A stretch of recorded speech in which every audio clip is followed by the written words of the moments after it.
All right. Well, now we are moving on to a whole new chapter of the franchise 5 years later, and a bunch of different ideas being thrown around later. The Weinsteins, yes, those nasty motherfuckers, bought out Dimension Films, which owned the rights to the Halloween franchise for H2O and Resurrection. And at first, there was ideas about having Michael Myers do a versus movie against Pinhead from Hellraiser, because they were like, well, if Freddy is going to fight Jason, let's have Michael fight someone. And I think it would make sense to have him fight a Cenobite. And there was an idea about getting it where the reason Michael is so evil is because he solved the puzzle box and it released this evil, and that was the evil that takes over him and stuff like that. It was a mess. There was a lot of stuff going around, and to the point where the Weinsteins hired Rob Zombie to take over directing. He wrote the movie. He was actually a music supervisor on the movie as well, because of course yeah, right. And yeah, he pretty much, they were just like, we want you to remake the original Halloween. And so Rob Zombie states that he went to John Carpenter kind of to get his blessing, or to pretty much tell him what he was doing. I don't think he was getting his blessing, because I think regardless, this movie was getting made regardless if John Carpenter was on board for it or not. And John Carpenter supposedly told Zombie to make it his own. And that's where I'm going to start with my problem with the reception of this movie. First off, yes, this movie is not great. Just right off the bat. There's just a lot of weird decisions made with this movie, with the fact of, like, yes, we get an origin story from Michael, which I think is a decision that is very torn with fans. I have always been an advocate for, like, I think it's pretty cool to kind of see some of the where Michael comes from, but the way that Zombie kind of put it on screen was kind of like, hey, you've read a book about a serial killer, right? You've seen documentaries about serial killers, right? Well, that's how Michael Myers becomes who he is. He's just a generic serial killer, because that's what he is. And so, like I stated, I rewatched every single one of these movies over the last 2 weeks before we recorded this. And is that a dig? No. Well, I mean, yeah. I did say at the beginning of the episode that you guys didn't follow the instructions. So almost all of them. We just didn't get these two. They did. Yeah, they didn't want to watch these. They didn't want to. Okay. I will say this. I don't give a fuck. I dropped the ball. I will take responsibility. But I will also state this. Not a big fan of Zombie stuff. Not even his music. And what I have seen of his movies, I don't like his movies either. I think they're just hateful. And I mean, which is fine. I mean, you need that a little bit in a movie, but they just seem hateful, and then it's all trailer trash people. That's what it feels like. Yeah. And I don't care for his dialogue either. So I love The Devil's Rejects. It's like, it's a movie I watched a lot going through like middle school and high school. And I think the characters in that movie and the dialogue that Zombie uses, it fits for those characters, because those characters are just dirty, disgusting human beings. And yes, Michael Myers is a serial killer, but do you really need to make his family the most detestable fucking people on the planet, to the point where you don't feel bad when he literally slaughters every single one of them, other than the mother and his baby sister? Because you have, let's go through some of the so of course this was directed and written by Rob Zombie, produced by Rob Zombie. It stars Malcolm McDowell, who plays Loomis. We have Sherry Moon Zombie. He certainly does. We have Sherry Moon Zombie, who plays the mother. I can't remember what her name was. It's Myers. I can't remember what her first name is. Is that Rob Zombie's wife? She's in like all his shit. Yes. Go ahead. Yes. Taylor Maine, who plays Michael, which, to be honest, there's a couple other actors in this movie that I actually really enjoy, and I think are better versions of the character than we see in the original Halloween. And we'll get to those. But I think Taylor Maine does a great job as Michael Myers. I think his his size and his stature and just how physical he is. I think it was a really cool version of Michael that we had never seen before. He's very imposing on the screen, which is great. Which is Yeah. way better than the shit we talked about in H2O. Yeah. Which was one of my huge complaints with that film. So they fixed that in this movie. We have Scout Taylor Compton, who plays Laurie Strode. Another person who, after my most recent rewatches, I actually really like her, Laurie Strode. I really like her. Listen, this movie comes out in 2007, and you listen to some of the dialogue in the beginning of this movie is detestable. It's fucking horrible. And I'm going to shout out William Forsythe, who is, one, a great actor, but two, he is so good at playing terrible characters, just detestable human beings. And his character of Miss Myers, or whatever the fuck her name is, boyfriend, Ronnie. Oh, every time he opens his mouth, I just wanted to go through the screen and just choke him out. It was horrible. The beginning of this movie is horrible just because of the dialogue choices and the way this family interacts with each other. It's like, oh, get me out of here. I know I've seen this guy in something, by the way. Other stuff. He's been in other Rob Zombie stuff. He was in The Devil's Rejects, which is, he plays kind of he's not really the villain because the main characters are killers themselves. So he's kind of like the guy out for revenge. He's been in movies all throughout the 80s and 90s. He was in a Steven Seagal movie I watched when I was a kid called Out for Justice. He played the bad guy in that. I love those movies, but yes, my grandma watched the shit out of those. Under Siege, all that shit. Oh, they're great. I fucking love them. Wasn't that the train one? That was the second one. Oh, okay. The first one was on a battleship. Oh, that's right. Tommy Lee Jones and Gary Busey. Oh, Busey. Yeah. Oh my. Angela, did you want to say something? Sorry. We watched the kill count on this one, and you should too if you haven't. Yes. We watch a lot of kill count. Kids love it. Don't judge us. Some daughter's obsessed with watching them. Like, I'm like, where did this come from? Where did the obsession suddenly stem from? Like, no, because she normally hates watching people get hurt. Mm-hmm. Like, as soon as somebody gets hurt in a movie, she's out. She's like, nope, I don't want to see this anymore,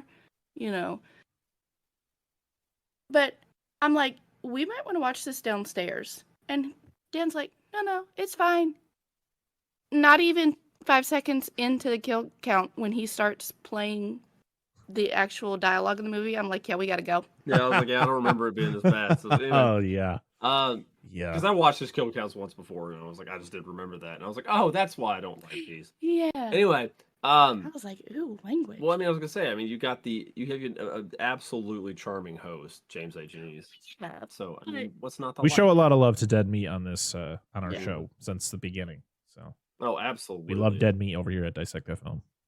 Yeah, the beginning of this movie is horrendous. It's just the detestable, like, I don't care. Like, they made Judith, who is supposed to be this, she's the reason it all starts. Michael, like in the original Halloween, Michael kills her and then gets sent off, and that's, how everything goes. But this is like, this goes a little bit deeper, but the problem is you don't fucking, like, of course, like, no one deserves to die unless they're just utterly horrid human beings, like, serial killers, rapists, things like that. Yeah, absolutely. Take them out back. Yeah. We're done. But they gave her awful dialogue. She treats her brother like shit, which, there are older siblings that don't treat their younger siblings very well, but they just gave her the worst dialogue. Sherry Moon Zombie is just, I think I really like her in the Firefly trilogy, like the House of a Thousand Corpses and Devil's Rejects. I think the character she plays in those movies is who she should be always playing, but she can't do anything else, in my opinion. I think she's a very flat actress. She always seems like she's looking off screen to try to figure out what her lines are, and she doesn't convey emotion in the way I was hoping for. And Also, the fact of like just some of this writing is just fucking horrendous. I think if you have any, I guess the dude just has the means to keep his wife employed, so you might as well. Yeah, I mean that's literally the only thing she ever does. She's never in anything other than her husband's work. Like, which hey, whatever. And a lot of people give him shit for that, and it's like, and he's come out and he's like, I don't give a fuck what you say. Like, I'm gonna, she's my wife, and if I want to do it, they're my movies. I'm going to put her in them. And you know what? We just have to accept that. And I'm whatever. Yeah. It is what it is. Just be like me and don't watch them. Yeah. Easiest casting. Yeah, exactly. He's like, you can find something for her to do. Yeah. And most of the time he puts her in like the fucking one of the lead roles. But I digress. The first like 20 minutes of this movie are just skippable. Like it's literally one of those, like if I ever were to rewatch this movie again, and I think I would, because I actually like this movie once it gets to a certain point. So, like, when you see young Michael actually do what he does in the beginning of the original Halloween, when he goes through and kills Judith. Yeah. Even the boy, like, to be honest, they could have just gotten rid of the boyfriend. He was fucking pointless. His dialogue was horrendous, and he did not need to be there. And just the fact that they added that as an extra kill, like, as you know, he killed, you know, he ended up killing the boyfriend too, which he doesn't do in the original. So, yeah, go ahead. Sorry. No, I think if they had started from where he kills his sister, kind of like the beginning, but kind of give us more of a, you know, like the fact that we got to see Michael, like as a kid, not just from the first person shots, but actually getting to see who he is. I actually didn't mind that, and I thought the actor who played him, Doug Ferch is his name. He's fine. The only other thing I've ever remember seeing him in was Hancock. He played a bully in Hancock, and that's about it. Okay. He definitely has the name that like what y'all were saying about skipping this. Literally, if you just go into this movie and just scene select to where it starts, you know, like you said, where the first Halloween essentially starts, and just remember in your mind of how the original played out, you won't miss a thing. Yeah. It's literally the same shit, just change the origin to make it take place in a trailer park. Mm-hmm. And she still dies, people die, he goes to mental facility, Loomis, boom. So I do like the fact, and I was kind of mixed on it, but I think after kind of thinking about it, I kind of like the fact that her boyfriend is the one who has the mask, and Michael wears that his iconic mask as a kid. And then before he gets sent away, he hides it in the house and then goes back to the house, you know, breaks the floorboards and then finds his mask. I thought that was actually pretty cool, instead of the fact of like, where did he get why does he have the mask in this? But it's like, clearly Michael's mask was always just a mask he found in a store. So it kind of is cool that the boyfriend had it. The boyfriend ends up dying in this version. Yeah, I just from there on, I think that's where this movie should have gone. And to be honest, I think they could have trimmed a lot of the Michael Loomis stuff in the hospital, because I think that just goes on way too long. And I feel like it's trying to get you to somewhat feel bad for Michael, because it's like, oh, he's just a kid. But then as he gets older, you're like, oh, all right. It's like, let's make him sympathetic. No, he's not sympathetic. And I guess, like you said, I'll do like the continued connection to his sister outside of like, he murdered his sister. There's at least that little added with the mask the boyfriend had. Like you said. I was just agreeing with you. Oh, yeah. But the thing is I think what made that whole him killing his sister more impactful was the fact that, like, you always were to believe this was his first kill. But it's not. He kills that bully in the beginning. Freaking Junie from Spy Kids. He just beats the shit out of him with a fucking stick. All of that, get rid of it, because that's all generic. I don't want to say generic, but that is like, when you read about a lot of serial killers, that's what they were doing. They were killing animals. They were doing this, and they were, you know, just doing shady shit beforehand. It's like, no, I don't need to know that. But to see him in the hospital, I thought was cool. You know, him and his relationship with Loomis, and how it kind of slowly deteriorates, because he goes from being like, I don't know what I did, to doesn't talk at all. And then the point, where his mom ends up offing herself. And then we get to the present day with Lori and her friends. And to be honest, I really like the dynamic between the new friends, the new cast here. I really do. I like Scout Taylor Compton. I think she plays a really good Laurie Strode, and I think she plays a really good Laurie Strode in the second one when we get to that one. Danielle Harris is above and beyond better as Annie than the original Nancy Loomis in the original. I think they just gave Danielle Harris more to do. I think her performance is just more genuine, and she just doesn't seem as shitty. But I guess but it's a different time. It was 1978 compared to 2007, so you're basing it off that. The only kind of downfall with that is like the dynamic between Lori and Tommy Doyle. I did not like their weird.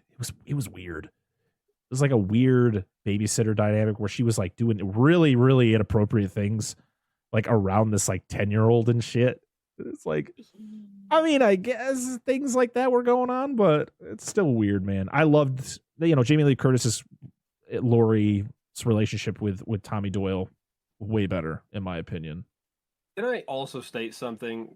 Because I'm not going to get into the reasons why specifically, but why is it like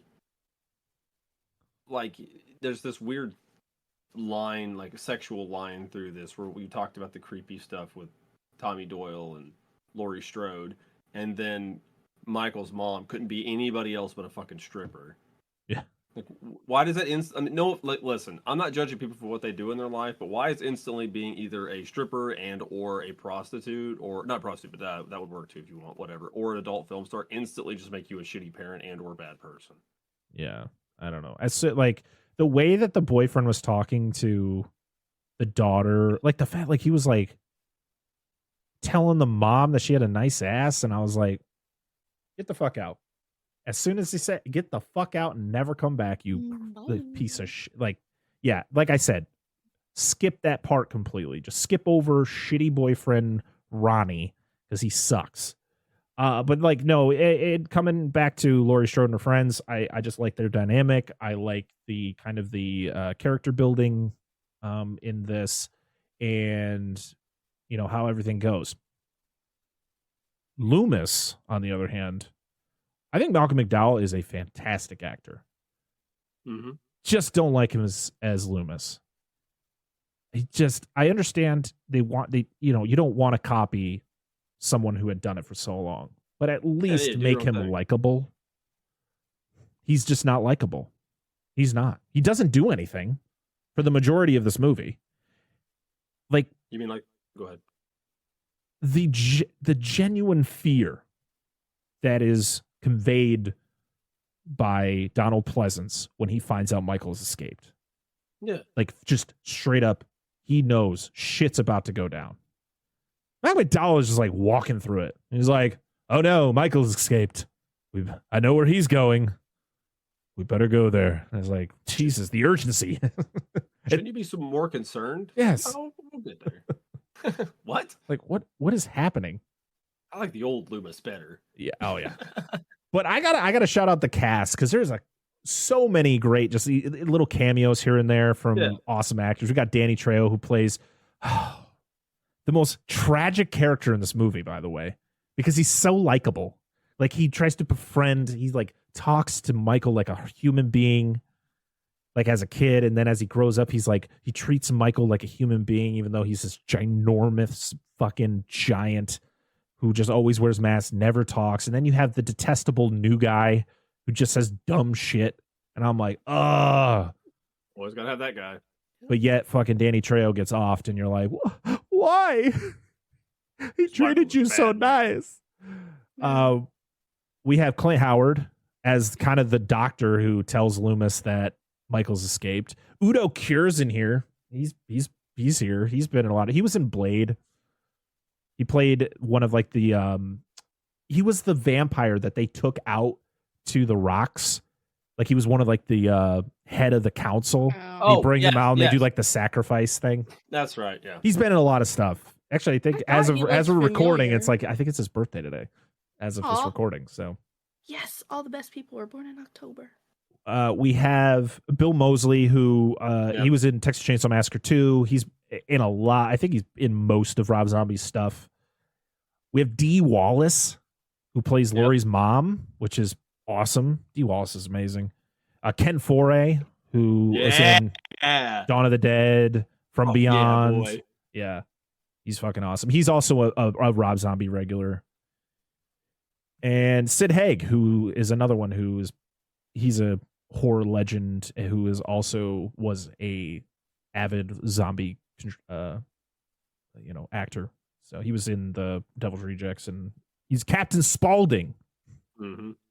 But yeah, this movie, I think the biggest, I mean, I don't want to go too deep, but it plays off pretty similar to the original movie, Laurie. But the fact is they clump 1 and 2 together because they make it known that Laurie is Michael's sister, and you get some really brutal kills in this one. This definitely is way more brutal than probably any Halloween we've seen before.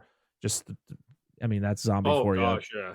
But I think the thing that I have the biggest complaint about is the fact that like zombie I just wish that zombie would get away from that trailer trash talk, especially in a movie like this. Like I feel like when you're talking about the Devil's Rejects or House of a Thousand Corpse or all of there's like 31 and 3 from Hell. Those are movies where that dialogue makes sense. Where when you're making a Halloween movie, I understand like make it your own, but let's make it just a tad different. Okay, just make it not like your other stuff, but you just have Michael Myers thrown in there. You just lean too hard into it. It's like I understand a movie. We've talked about this. I understand there's movies like horror movies generally have a lot of characters that are unlikable. Mm-hmm. And just like I can't wait till they get killed. But then you just go way too far into it, and you're just like, yeah. And I don't know. I actually really enjoy this movie at the 20-minute mark. From starting at that 20-minute mark, this movie is actually pretty well paced. I like the characters. I like the kills. I like I said, I like the relationship. I think Scout Taylor Compton does a fantastic job at conveying emotion. Like when she finds Annie in the house just beaten to shit, and she's just crying, and but then she's going to call the police, and it's like, what's taking so long? She's yelling for her. She's like, Laurie! She's like screaming on the ground, and her boyfriend's just hanging from the ceiling with a mask on. And there's one part where Michael, like when he goes back into the house and just where Annie and the boyfriend are, and the boyfriend's hanging there, he literally just like plays with it. He like pushes it, like he's like, ooh, fun times. But Taylor Maine's physicality as Michael Myers is awesome. I think he was really fun to watch on screen, and yeah, I think this movie just needed to be re-edited. It just needed to be looked at one more time, and for somebody to just tap Zombie on the shoulder and be like, man, just get rid of that shitty ass beginning. Get rid of that dialogue. It's just atrocious. It does not need to be in here. It does not add to anything other than you're building Michael's backstory, but you're also not giving us anything new. It's just generic serial killer origin story. And that's not fun, in my opinion. I don't know. What do you guys think? I agree. I mean, that was my biggest gripe to begin with. I just, like I said, and we talked about this before, we have not watched these movies. I've seen kill counts. I've read about them. I've known about his whole thing. Once I found out, like, he's just your atypical serial killer, I was like, doesn't that kind of take the magic away a little bit? Like, I understand he's just supposed to be a man, but then he's also supposed to be, like, the embodiment of evil or whatever. And you just give him, like, he just had a shitty upbringing, like a lot of serial killers. Like, oh, okay. Like, him not just being a child just randomly offing his sister, like, in a white-collar community. It just seemed random as fuck to me. Yeah. But it could just be the old man in me talking. And again, I'm not like hardcore into this franchise. I do love the original, but I don't know. That's how before we move on to Halloween 2, Rob Zombie's Halloween 2, let's this movie was released August 31st, 2017 at a budget of $15 million and it made $80.4 million. Not a bad turnout. So, but you know what? The budget. Oh, go ahead. Sorry. I mean, to be honest, the way that these movies are made, I'm not surprised. It's not like there's a lot of visual effects being used and stuff like that. It seems pretty normal, probably for 2007 at least. Yeah, I guess so. Yeah. I guess I'm just thinking in like, I don't know what other movies he's done at this point, 2007. So I guess I'm just thinking of like all of his other clout. I thought it would be at least like 30 mil, but it's fine. It's great that he did it for 15. But yeah, I mean, and it had good return. That's why we got a sequel. Almost to the date 2 years later. But somebody else I forgot to mention was Brad Dourif as Sheriff Brackett. Brad Dourif, the voice of Chucky, of course, my boy, as you can see on my shirt. I love Chucky. Yeah, I love him. I love him as Sheriff Brackett. He's funny. He's always a joy to be on screen. I love his relationship with Annie. Got that charm, dude. Yeah, he's just got the charm. And no offense to the actor who played him in the original. I think he did a great job as well. I just really like Brad Dourif as in this movie.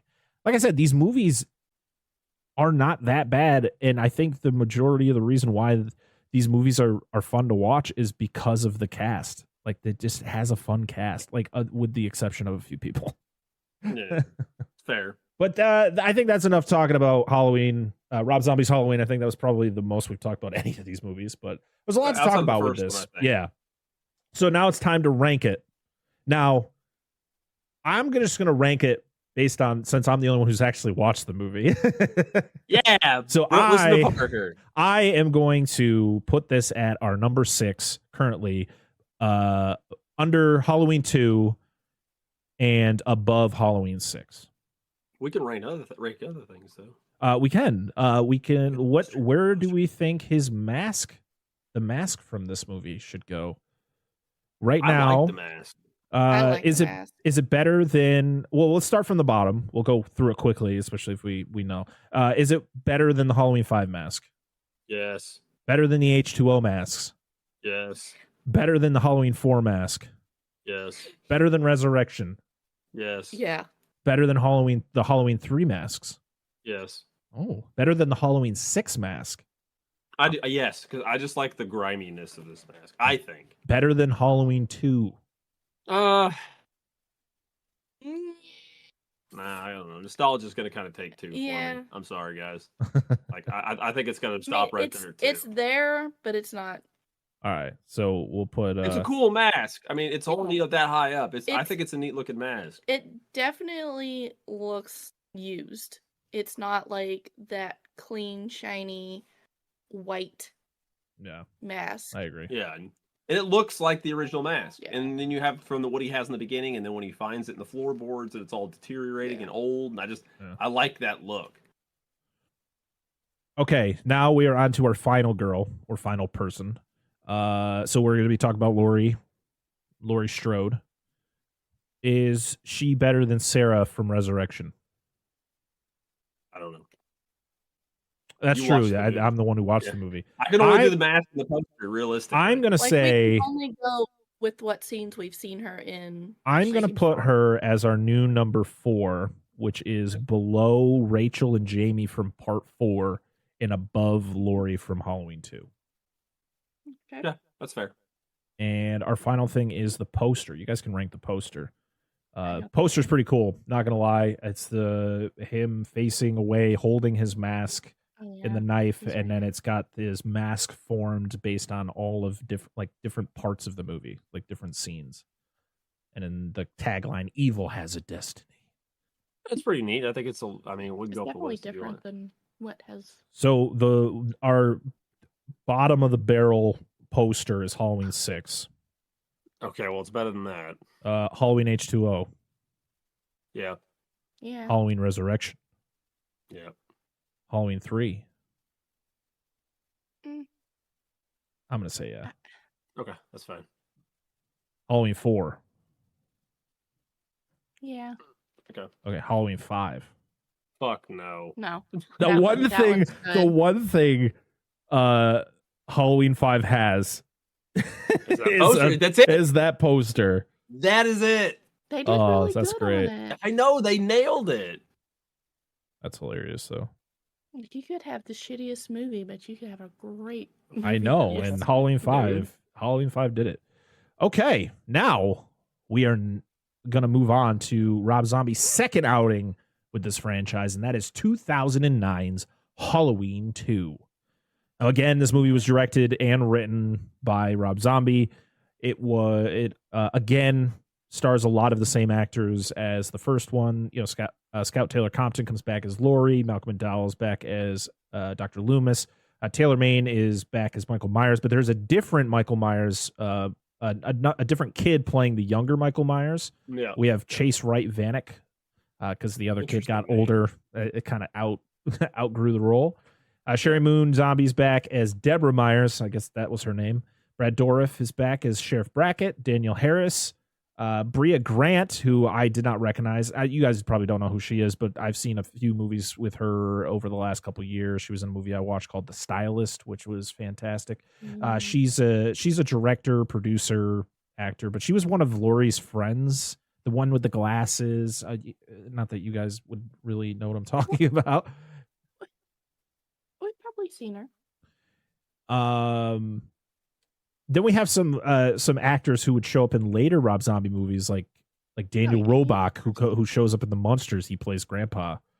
We have Jeff Daniel Phillips, who plays Herman in The Munsters. I love The Munsters. Fucking Patrick stars in this movie. Bill Fagerbake is. Who the fuck's he play? He plays just a cop. He's one of the deputies. Fuck yeah, dude. He's one of MOON, baby. You see him in the scene when they find Annie's body, when she finally gets killed by Michael in this one. Yeah. He's the deputy who like comes out of the house and like talks to Brackett about like what's going on or where he needs to go. Yeah. I was like, is that fucking Patrick? Patrick? Oh my gosh. I have to tell you a story. Right now or later? No. Richard Brake is in this. I love him as an actor. I think he's terrifying, but his dialogue in this movie is horrible. He's one of the ambulance drivers in the beginning of this. Yeah, him and the dude he's fucking with. He's got the most iconic line of the whole movie, though. Cow! Cow! And then they hit a fucking cow and get fucked up. Margot Kidder is in this movie. Lois Lane from the original Superman. She plays the therapist. Laurie's therapist. Okay. Yeah. Octavia Spencer's in this movie, and her name is Octavia, which is pretty funny. I feel like they just didn't want to give her a name. They're just like, just be yourself. Yeah, well, yeah, we talked about this. Yeah, I love her. Weird Al's in this as himself. Yes. And weird cameo. Yeah, weird cameo. No pun intended. So yeah, Halloween 2 is a movie that when you look at a lot of people's Halloween rankings, this one is always at the bottom. And I can understand a lot of the reasonings behind that. But after rewatching this movie like a few days ago, I actually came out of it going, that wasn't that bad. The dialogue improved. There is a lot of like very just typical zombie dialogue, but I feel like he toned it down. Like he just turned it down a little bit, and it's like we don't need this throughout the entirety of the movie.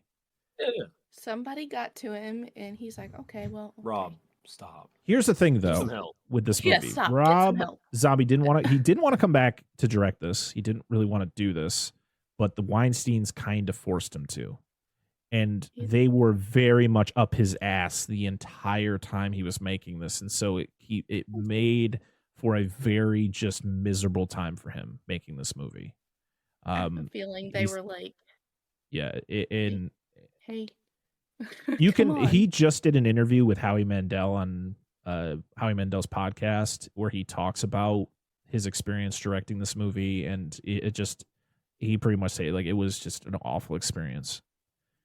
Like just a little quip from like what he was talking about. He said that they would film scenes, they would send them in, and he would get notes back from one of them pretty much being like, I hate everything. I hate all of this. This is all horrible. And then they would do like test screenings and people would come out loving it. And then they would send notes on the same scenes that they said were horrible. And, oh man, those scenes are great. Make sure to keep those in there.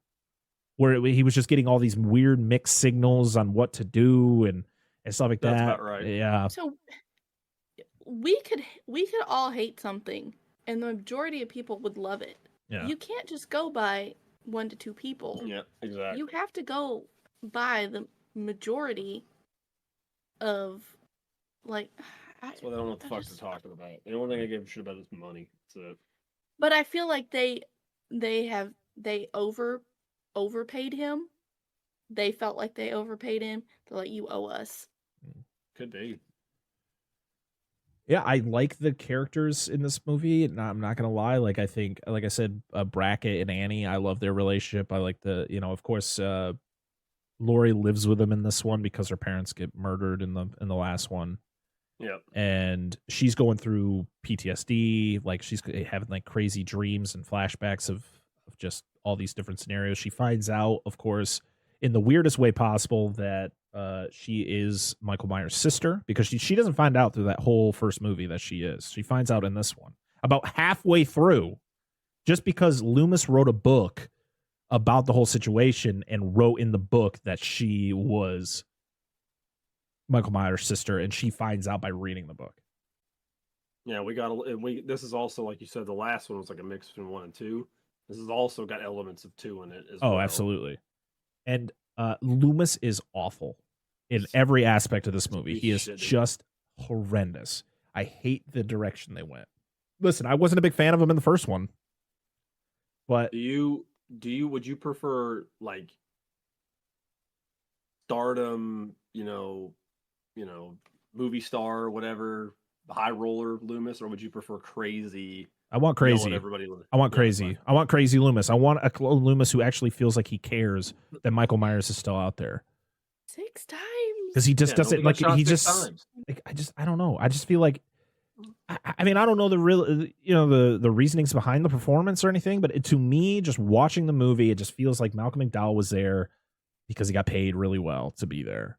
And I didn't just feel like, and to be honest, he plays a really good asshole.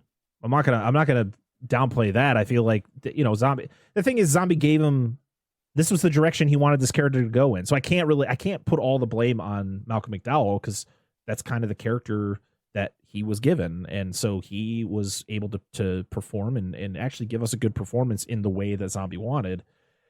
But he's just detestable, and he just sucks. And then by the time he shows up at the end to be like, oh, I can help, it's like, no, you can't just make up for all the shitty things you did throughout this entire movie in the last 5 minutes and be like, I'll sacrifice myself. It's stupid. I hated every piece of fucking Loomis in this movie. It's horrible.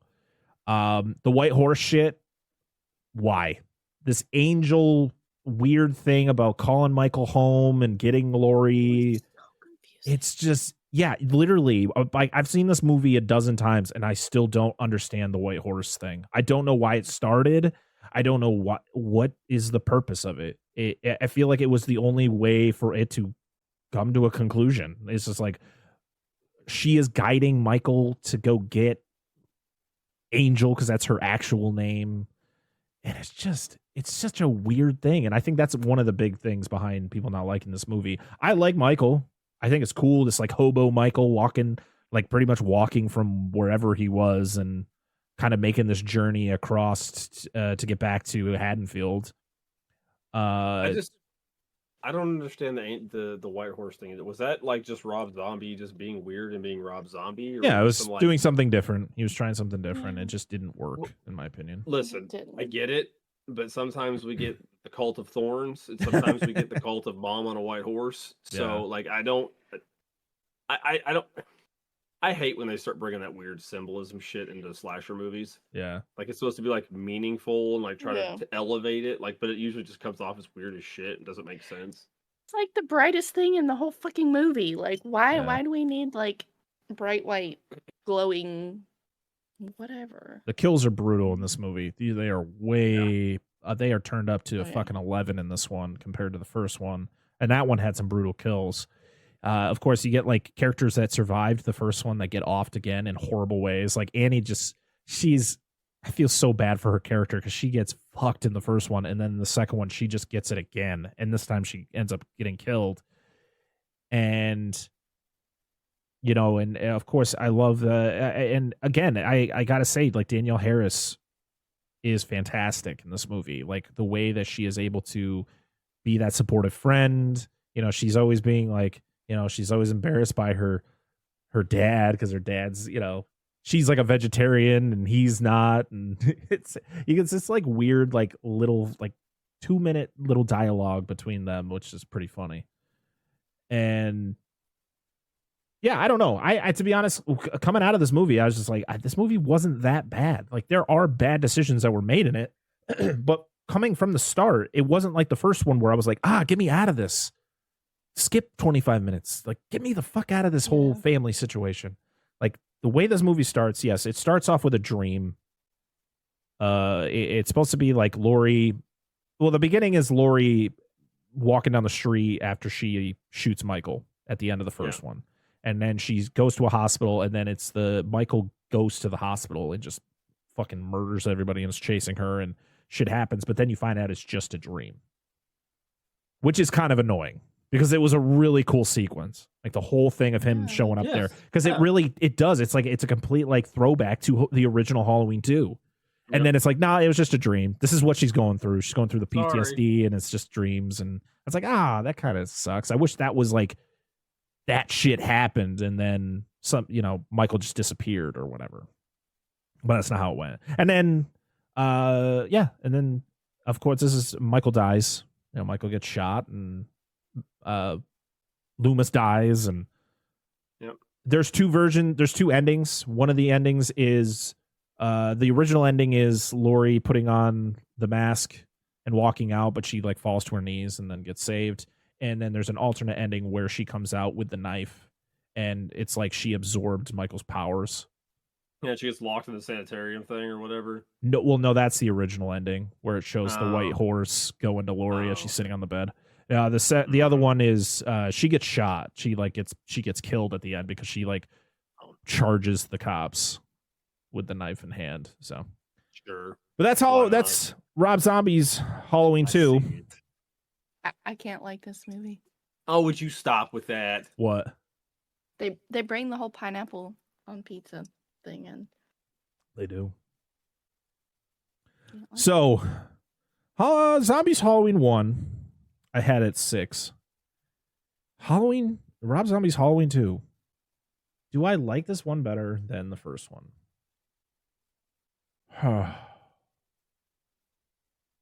Just forget about the beginning of the first one. Then no. I like the first Halloween. I like Zombie's first Halloween if you eliminate that first 20 minutes.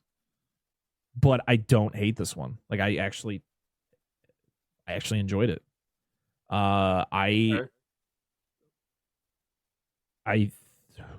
It's tough. I think I'm gonna have to have Zombies movies like back to back. So it's gonna be. I think I'm gonna put Zombies H2 at number 7. The Mask. Now there are 2 different versions of the mask. There's the kind of the more deteriorated mask that he wears for the majority of the movie, and then during an attack scene at a strip club, he gets a good chunk of it ripped off, so you can actually see his face.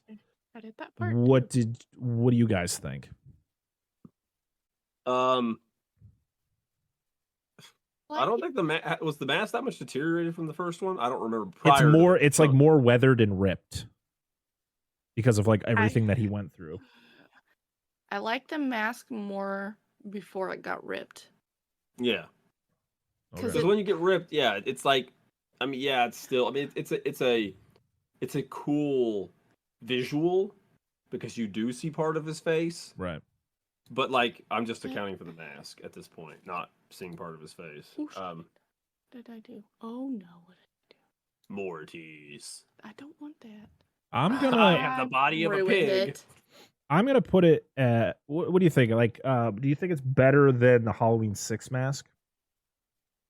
Where's that on our list? At number 4. No, I don't think it's that high personally. Is it better? I feel like we're taking this. What's up? No, I feel like the Halloween 3 masks are gonna keep dropping, and people are gonna get really upset with where these Halloween 3 masks are gonna be.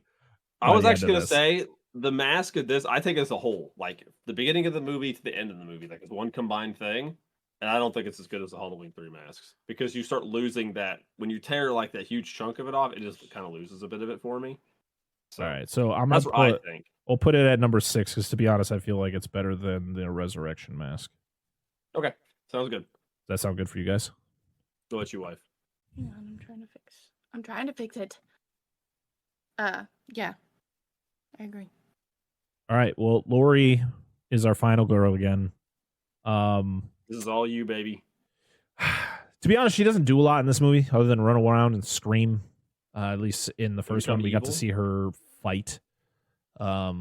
She doesn't really do a lot in this, to be honest. So I think I got to put her pretty low. To be honest, I think I'm gonna have to put her like towards the bottom, like below. Okay. Like, is she better than Sarah from Resurrection? At least she did something. Oh, I mean, I never watched it, but I'm gonna assume yes. Okay. Jamie from Halloween 5. You know what? I'm gonna put her below Tommy and Kara from Part 6. Okay. All right. And then the poster, which very generic poster, is kind of just it's an action shot of him coming down. Is it better than H6?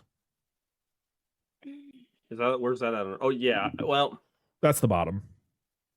What do you think, dear? I think so.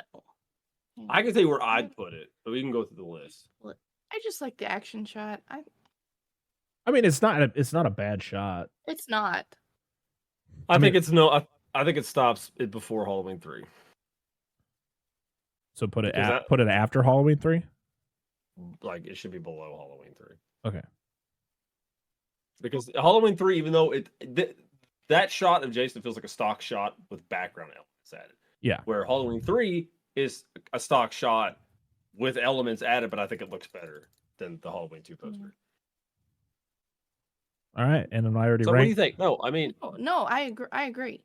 Well, all right, do we have any other comments we want to talk about with Rob Zombie's Halloween 2, or are we now ready to hop into David Gordon Green's trilogy?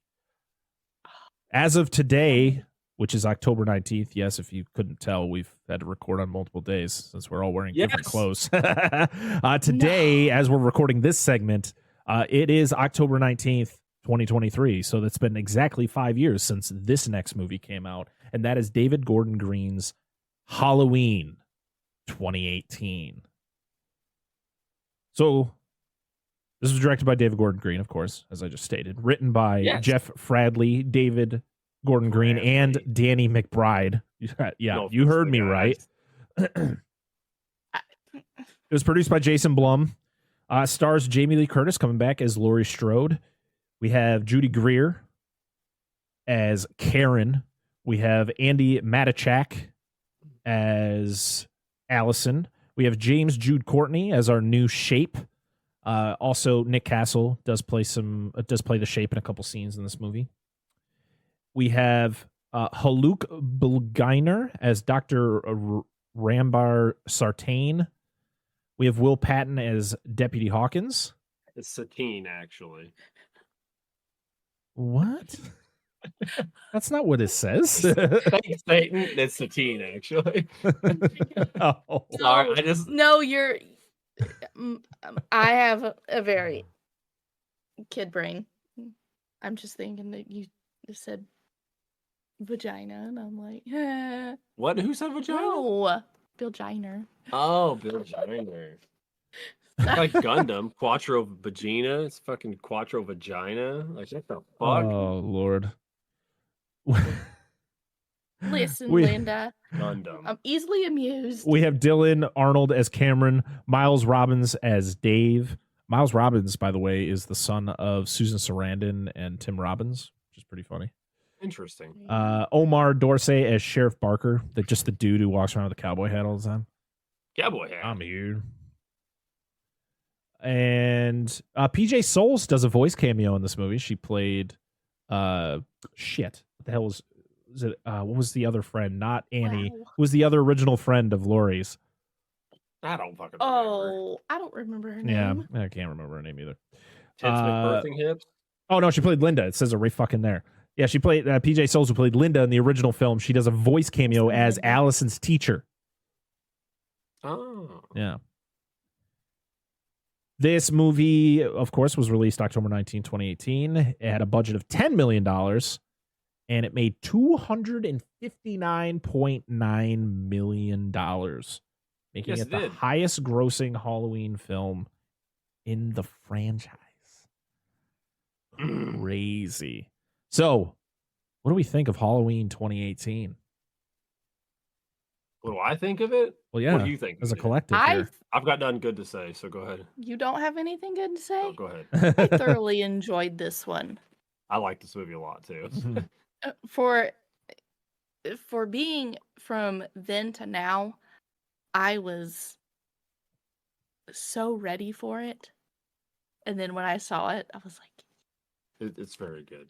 it was good. This I is love the people in it. Jamie Lee Curtis can only get better and better throughout the years. I mean, if I was her age, I would want to have a buddy like that. yeah, she kills it. She kills it in this movie. I mean, I've got a weird thing where I'm not the biggest fan of Judy Greer. I think it's I don't know mostly why. I actually really like Judy Greer in a lot of the stuff she does. She looks mopey all the time. I like But her more in also, the I stuff just don't that like she the used to dialogue they do. gave her in this movie. They just give Yeah, her some they didn't weird do dialogue her choices justice. and It's not even her dialogue choices. I'm not a fan of Judy Greer in other stuff. It's just like I No. know she's a decent actress. I just not a fan of her. Like I never have been. Oh my gosh, she That was like Jerry Jurassic. in Jurassic Yes, World. she was. That's what I was just about to say. Fucking mopey mom. But her name is Seriously? the You're gonna do same. the mom thing. Her name is the same. she likes playing characters named Karen. Oh, well. This is the That's one, right. and this is the only No. Halloween movie I've ever seen in theaters.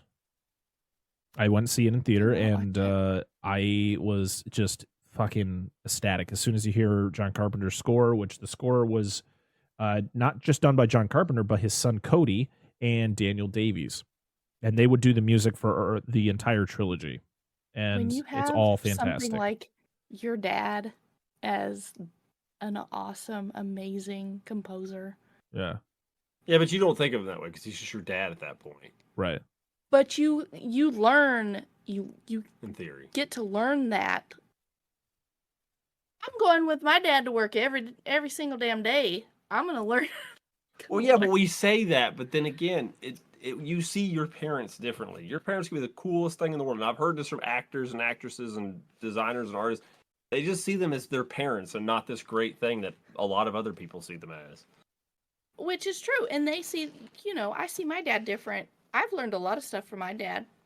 I mean, I've learned how to do all kinds of stuff on my car. I learned how to bleed brakes, change tires. Dispose of a Change body in the oil. acid.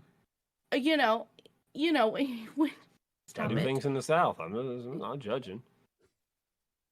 You learn to be self-sufficient from your parents, or that's what your parents are supposed to teach you. My mom taught me. Mom taught me different things. I learned how to play the piano. I learned how to type on a keyboard.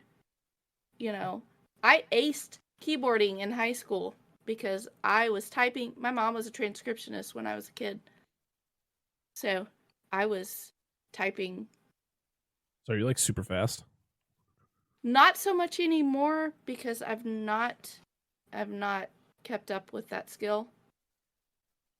But now to see my kids trying to take after that, our middle one is teaching himself how to play the piano, which is what That's my cool. mom did. That's cool.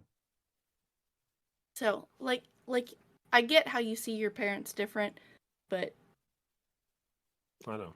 I get it. I love music. So if I was John Carpenter's son, daughter, I would go to work with him every single day. If you like. Be like, Dad, let me skip school. I'm going to work with you. So yeah, this is another timeline. Of course, it completely retcons every Halloween other than the original. This is a direct sequel to the original. Well, 40 years later, of course. This is, Michael was caught at the end of the first movie, and he's been in was it Hillsgrove? What the hell's the sanatorium place that he goes to? But yeah, he's been there for 40 years, and he breaks out, just kind of very similar to the original movie. Well, he breaks out because of shitty podcasts. Why do they always make podcasters in movies just be the most just annoying people? I mean, yes, really we are are. annoying. We are fucking We're pieces of annoying. shit. People are going to be really annoyed when they listen to this and they go, this is 2 parts, almost 2 hours each. At least we're getting God 2 parts, not damn. just 1 episode. So I feel like podcasters and Go ahead. you were talking about strippers and stuff. I don't think we're giving enough credit for what we do. Like yeah, there are some out there that I've listened to and I'm like, shit, you're boring. But you get the ones that are out there that are doing justice for the movies, that are bringing those movies that people wouldn't normally listen to light. And then people are like, hey, because I've heard some, and I'm like, I've never heard this movie. I'm going to go watch it now. Yeah. So, and then you find a new favorite movie. But they only pull at that one part. Because, yeah, we're annoying. But, Sometimes no. We're not out there Who prodding. cares? We're not out there prodding the hornets. There's your mask, Michael. Go do something. Blah blah blah. Yeah, that part really kind of, after rewatching it, you're like, God, and it sits there for so long to the point where like all the other inmates are going crazy, reacting to it, and yeah, it's weird. You know, the fact that Acting like zoo animals. I love the fact that it just erases a lot of the stuff that they created in the lore of this franchise. The fact that like they got rid of the sibling aspect, and I love how they mention Thank it. goodness. They're like, oh, I heard that Michael was her brother or Laurie Strode's brother, and he's like, no, that was just something people made up to, you know, get attention or get headlines or whatever.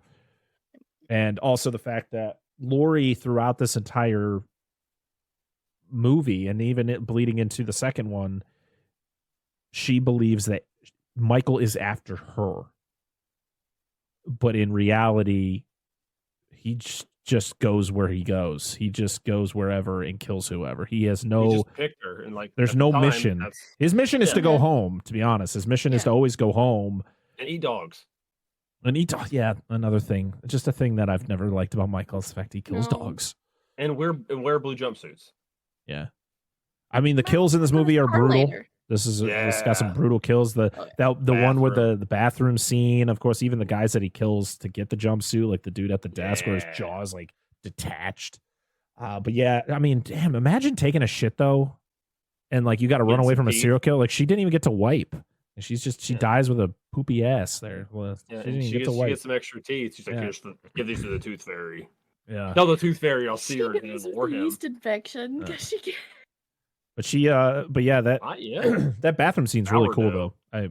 Listen, that's rough. Stop it. I believe it is. I'm not judging. I just want to make a sourdough comment. But I also got to state, my favorite line from this movie is, "Oh man, I got peanut butter on my penis." When was that? I don't Allison's dad, when you first meet him, he's like fucking around with peanut butter, and he's like, "Oh man, I got peanut butter on my penis." I'm like, oh no! Is your penis just hanging out? Is it just flopping around in front of your wife and daughter? Like, this is weird, man. There's a lot more dudes out there than you realize that probably can relate with that. Yeah. I've got a nut allergy, so I can't. But that's not true. If you teabag someone with a nut allergy, is that considered attempted murder? Yes, it is. Yes, it is. Yes, it is. You can't tell me otherwise. I know lawyers. I'll ask them. Okay. No, here I am sitting here thinking, oh gosh, he's trying to bait Lord. Michael Myers as the dogs. Oh, he's like, I'll get him by putting peanut butter on my penis. That will lure the dogs in, which will lure Mike in. One of the things I really don't like about this movie, though, is shut up. Dr. Sartain. Don't like this character. I don't like his motivation. Like he wants to see Michael in the wild, so he sets him free, and I'm like, what are you doing? Like what? And he's of course he's the reason why Michael goes to Laurie's compound because Sartain brings him there instead of, Laurie thinks that Michael is just after her. But that whole He final, escorts them. yeah, pretty much. He brings them to her doorstep. And, there's some weird, like, just scenes that did not need to be here. Like, the weird drastic turn of the fact that, like, Allison's boyfriend gets caught, like, kissing another girl, like, 2 feet away from Allison. And he throws her phone into the, like, fucking queso. And it's just a whole weird situation. Then, like, his friend is, like, tries to make out with her. I'm like, what the fuck? But his kill's cool. I like the fucking fence post through the chin. Yep. I like survivalist Laurie Strode. Yes, very cool. The fact that like she has feared Michael her entire life to the point where her daughter gets taken away from her. She doesn't have a good relationship with her family, and she's suffering. She's suffering deeply. Like she's going through it with PTSD and all that stuff, and but then Michael finally does show up and starts killing people, and pretty much is like, I told you so. And then of course that final showdown at her compound is fucking awesome. It's one of the best endings to a Halloween movie, and 100% to be honest, this is how the Halloween franchise should have ended. The end of this movie is just so good. Like the fighting Michael through the house and him hiding and like them playing kind of like hide and seek with each other, and then her getting thrown off the roof, like kind of the role reversal from the first movie. And then of course the showdown where the best part of Karen's character is when she's down in that basement and she's like acting like she's really scared. Like, I can't do it, Mom. Where are you? And then when Michael walks in, she's like, gotcha. And she shoots him, and they lock him in the basement and set the house on fire. It's such a cool ending. It's so great. Just fucking burn them alive. And I love when they're driving away and the house is ablaze. And it's like, burn, burn. But then you see the fire trucks drive by and they're like, no, let it burn. It's so good. I just wish this was how it ended. It just should have never gone on any farther than this. This series of movies, and well, I'll tell it then. I don't want to get like into spoiler stuff. So this is how I thought it was going to end. Like I was like, okay, this is great, and then they announced the next one, and I was like, well, shit. Oh, I wonder what are they gonna do now? Right. Well, we'll talk more about what they should have done, but let's get to our rankings because I feel like we don't really need to deep dive into Halloween 2018 because these next 3 movies are pretty fresh in people's minds. Yes. They like I said, this one just hit its 5th anniversary, so and it's to be honest, it's pretty cut and dry. There's not a lot of intricate scenes in this. It's a lot of kind of the same beats as you get in like the original Halloween. It's like you get a core group of friends. You got the one that's a babysitter. She's babysitting that kid Julian or Julius or whatever his name was. He's hilarious, by the way. Oh, that one little kid that cuts out. He's like, I'm out of here. Yeah, Smartest fucking dude in all these movies, dude. Well, he watches his babysitter get murdered. Yeah. And I like the fact that you get characters that kind of tie into the other 2 movies as well. So you get like the woman who leads the podcasters to Judith Meyer's gravestone is she'll show up again in the 2nd and 3rd one. But yeah, I mean, this movie's awesome. I really this is like in my personal rankings, this is like top 3 for me in this franchise. Oh God, yeah. But will it be as a core group? Will it be top? Let's go through it. I don't know. Let's go. Let's talk about The Mask. Of course, this is supposed to look like the original Mask, but it's very weathered. It's a 40-year-old mask, which in reality, that mask wouldn't have existed. It would have just it would have been so bad. It probably would have tried to put it on. It would just like turned into dust. Yes. But here we go. So yeah, where does The Mask for Halloween 2018 go? In my opinion, I feel it's got to go high. It's it's very similar to the first one. Top 2. But it definitely up there. It definitely has aged. Oh yeah, it's aged a lot. I mean, it's 40 years if you think about it. Well, yeah. Like because the mask from the first Halloween is like brand new. He stole from a store, and this one's been hiding, like been in a I'm guessing an evidence locker for the last 40 years or wherever the hell the podcaster said he got it from. I'm assuming eBay. it's in a Timu. Yeah, he got it from Temu. You got it from Amazon like me for $20. No. Okay. These are the ones from Wish. Don't rope that one in. Okay, so if that's the case, what would be the mask from Timu? Part 6? Resurrection?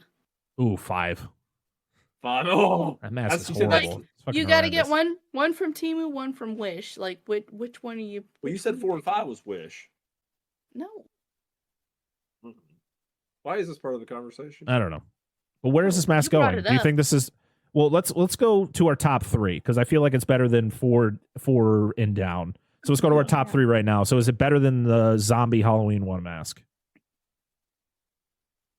Yes. I think so. Yes, I think so. Is it better than the original Halloween 2 mask? Mm-mm. Okay. So it is now our new number 3.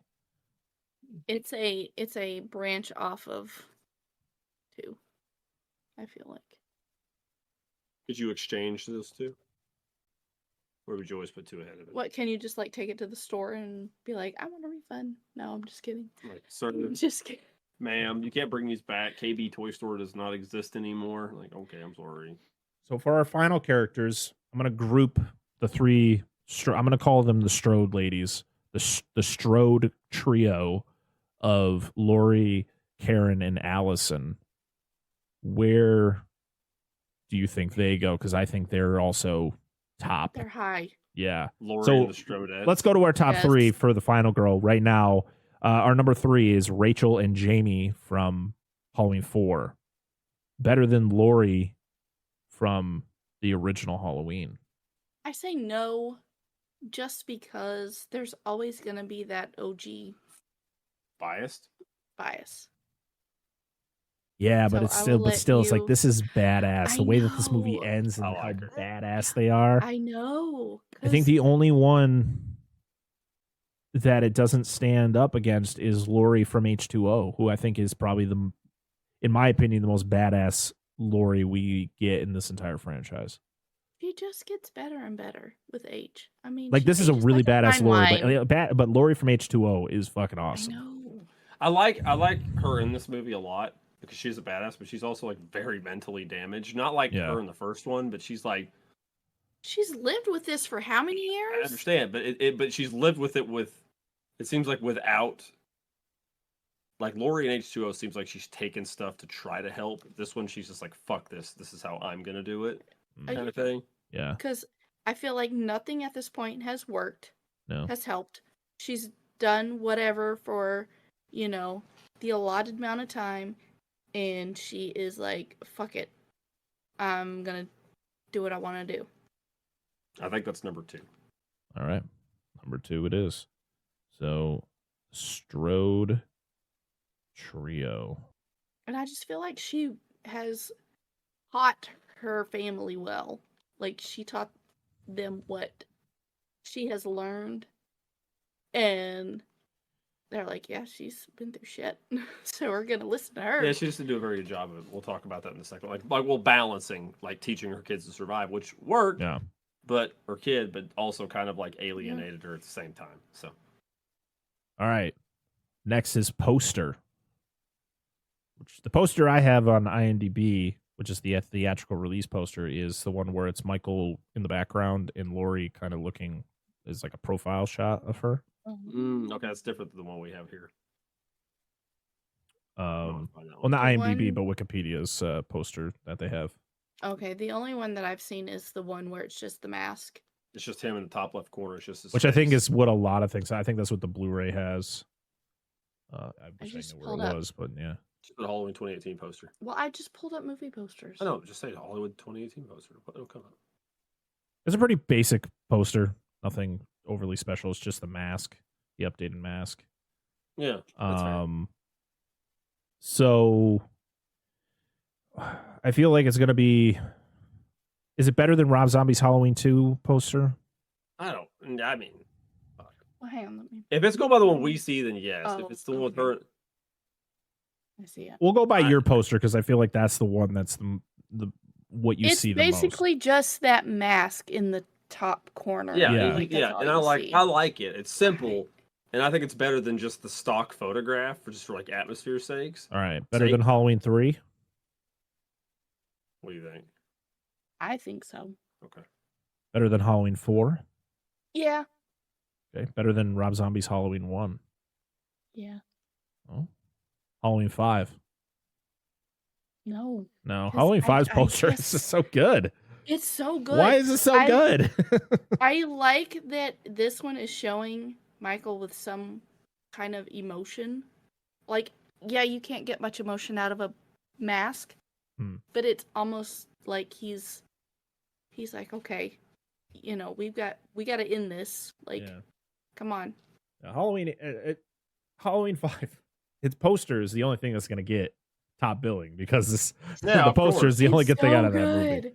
It's so good. All right, and finally, let's rank this movie. Do you think this is top 3?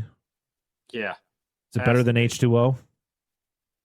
I enjoy this more than H2O, yes. Is it better than Halloween 3? Probably. I'll let you guys, yeah. because I would say think yes. Like, as a film. Okay. I mean, okay. I love Halloween 3 for different reasons. I like it for being different, but as a Halloween movie, I think it hits the notes well and it flows good. You know, I think it's good. Is it better than the original? I don't think so. All right. So Halloween 2018 is our new number 2. Wow. All right. Now on to its sequel. Parker's like, okay. What? I agree with you. Well, No, I'm just kidding. What happened? What did I do? He said, I think if he had an issue, he would state, like, I don't agree with that. I just think you guys are fucking stupid, and I think it's below Halloween 5, but that's fine. You think 18's below Halloween 5? No, we're just speaking. I'm speaking for you. I'm sorry. Because you didn't say anything when we put it at the number 2 slot. I was like, he'll let you know. No, I mean, I agree. I don't think it's better than the original. I think the original is still top dog, and I think it's going to stay top dog, to be honest, especially when we talk about these final 2 movies. Oh, God, yes. But now we are on to our second to last film of this franchise, 2021's Halloween Kills. With the tagline, Evil Dies Tonight. There was no tagline on this for some reason. In my mind, it is. Usually every poster has a tagline. Yeah, right. This again was directed by David Gordon Green, written again by Danny McBride, David Gordon Green, and then we got a new writer, Scott Teems. It was again produced by Jason Blum and produced by Blumhouse. Again, starring Jamie Lee Curtis, Judy Greer, Andy Matichak, Will Patton. We have Anthony Michael Hall coming in here, and oh boy, he's there. We have Thomas Mann, who plays a younger version of Frank Hawkins. We've talked about Thomas Mann before because he was in Kong Skull Island. Yes, he was. We have Robert Longstreet as Lonnie Elam. We have Dylan Arnold back as Cameron, James Drew Courtney back as The Shape, along with Nick Castle. We have Charles Cyphers is back as Lee Brackett from Part 2. Oh, yeah. Nancy Stevens is back as Marion Chambers. She was last in a Halloween movie in H2O back in 1998.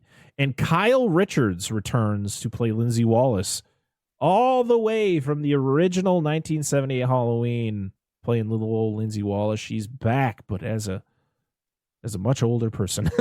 He's grown. Yes.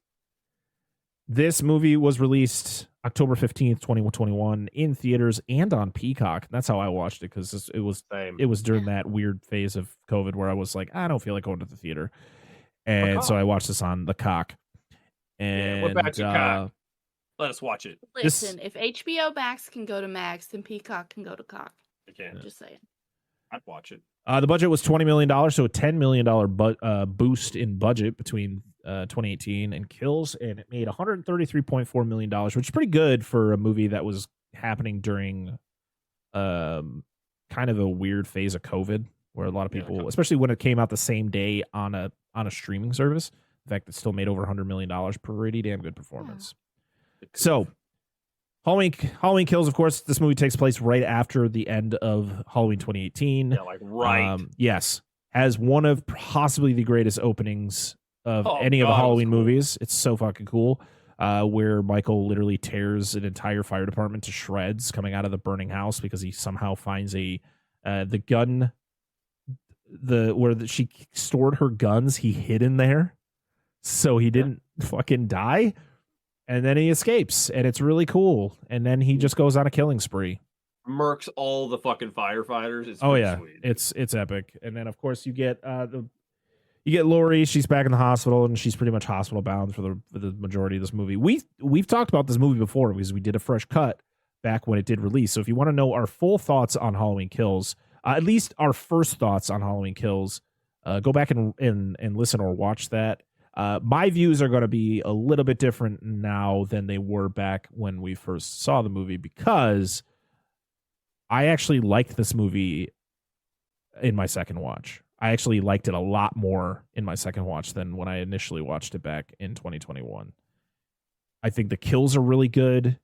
I don't know. I just like the atmosphere of the whole thing. I think the Tommy Doyle Evil Dies Tonight bullshit is what really brings this movie down. And to be honest, I get where David Gordon Green was going with this direction, where it was like, yeah, this is a thing that happens, mob mentality.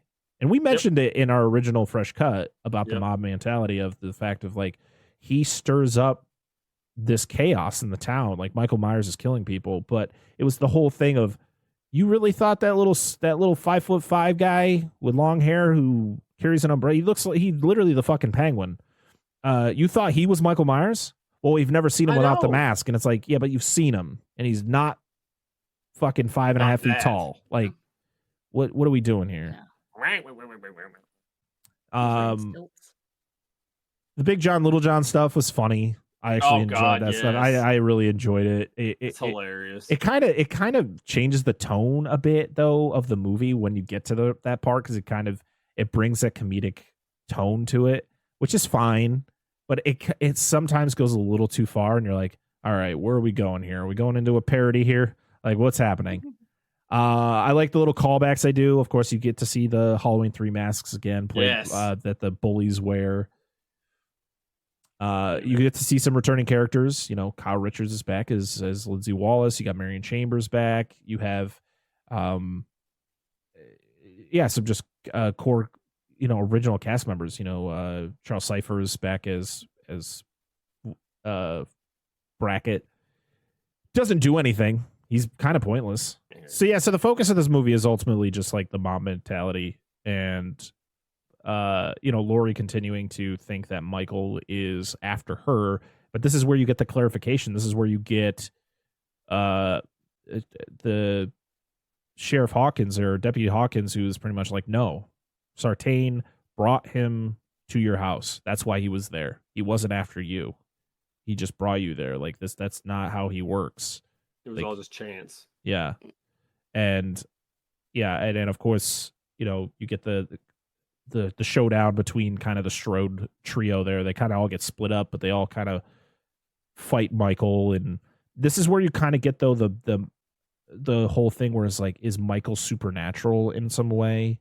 Because the fact that the whole thing at the end where Michael fights Allison, ends up killing like her boyfriend, his dad, but Karen shows up, steals the mask, and leads him to the group, to the mob. And the mob just beats the shit out of him, like stabbing him, shooting him, all this stuff. And then you get the whole speech from Lori talking about, how when he kills, the more he kills, the more powerful he becomes. And then as she is making that speech, it shows Michael getting up and just destroying everybody, and magically, and that's kind of where the movie kind of goes down for me.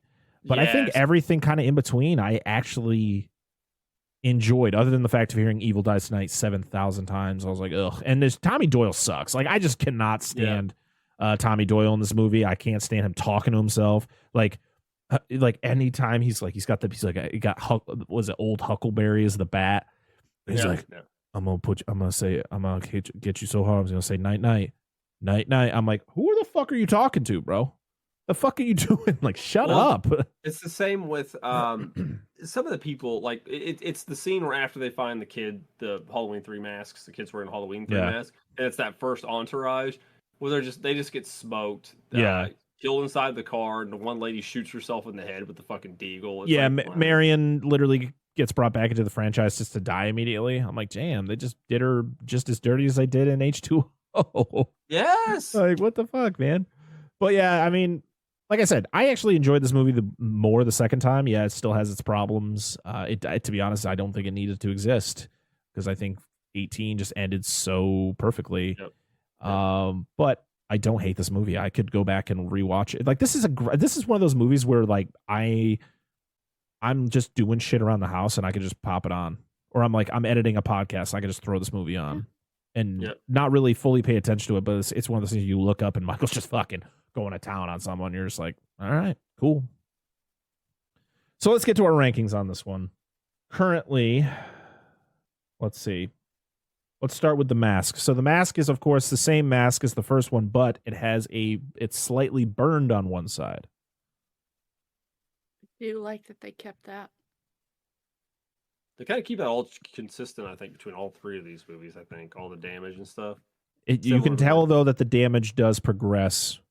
Yes. As the movies go. So, like I said, like it's kind of like a Two-Face look to it. Like it still has that original look of the 18 mask, but it has the melted look on the other side.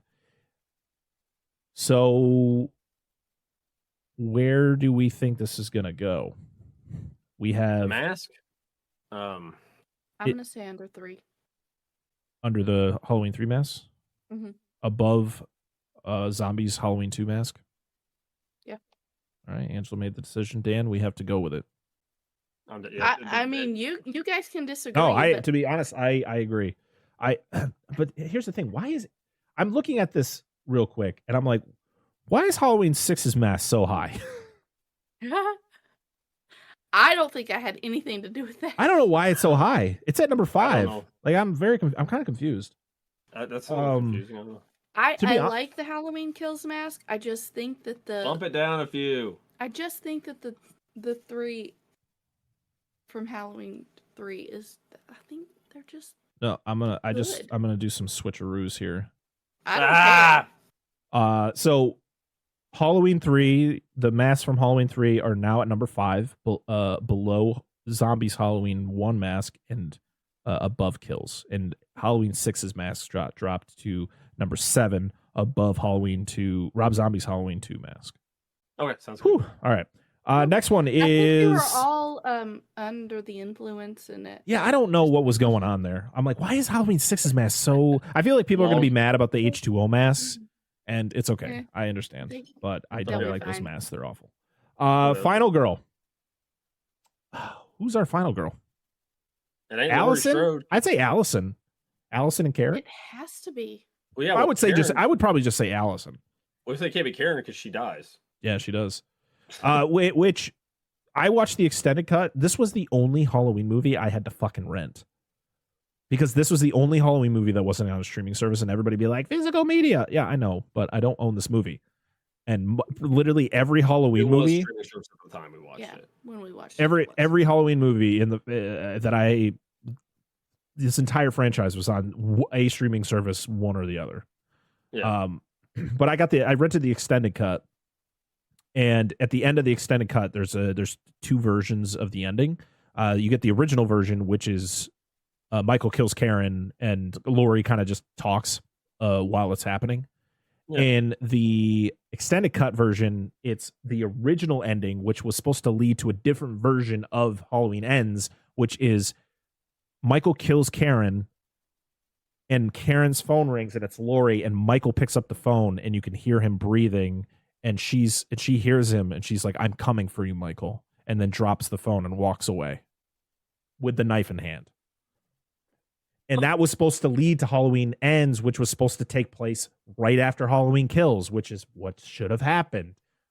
But I didn't even know that. Yeah. That sounds like a lot better of a fucking ending because I was even shocked that she died. I was like, what the fuck? Yeah. So Halloween. Huh.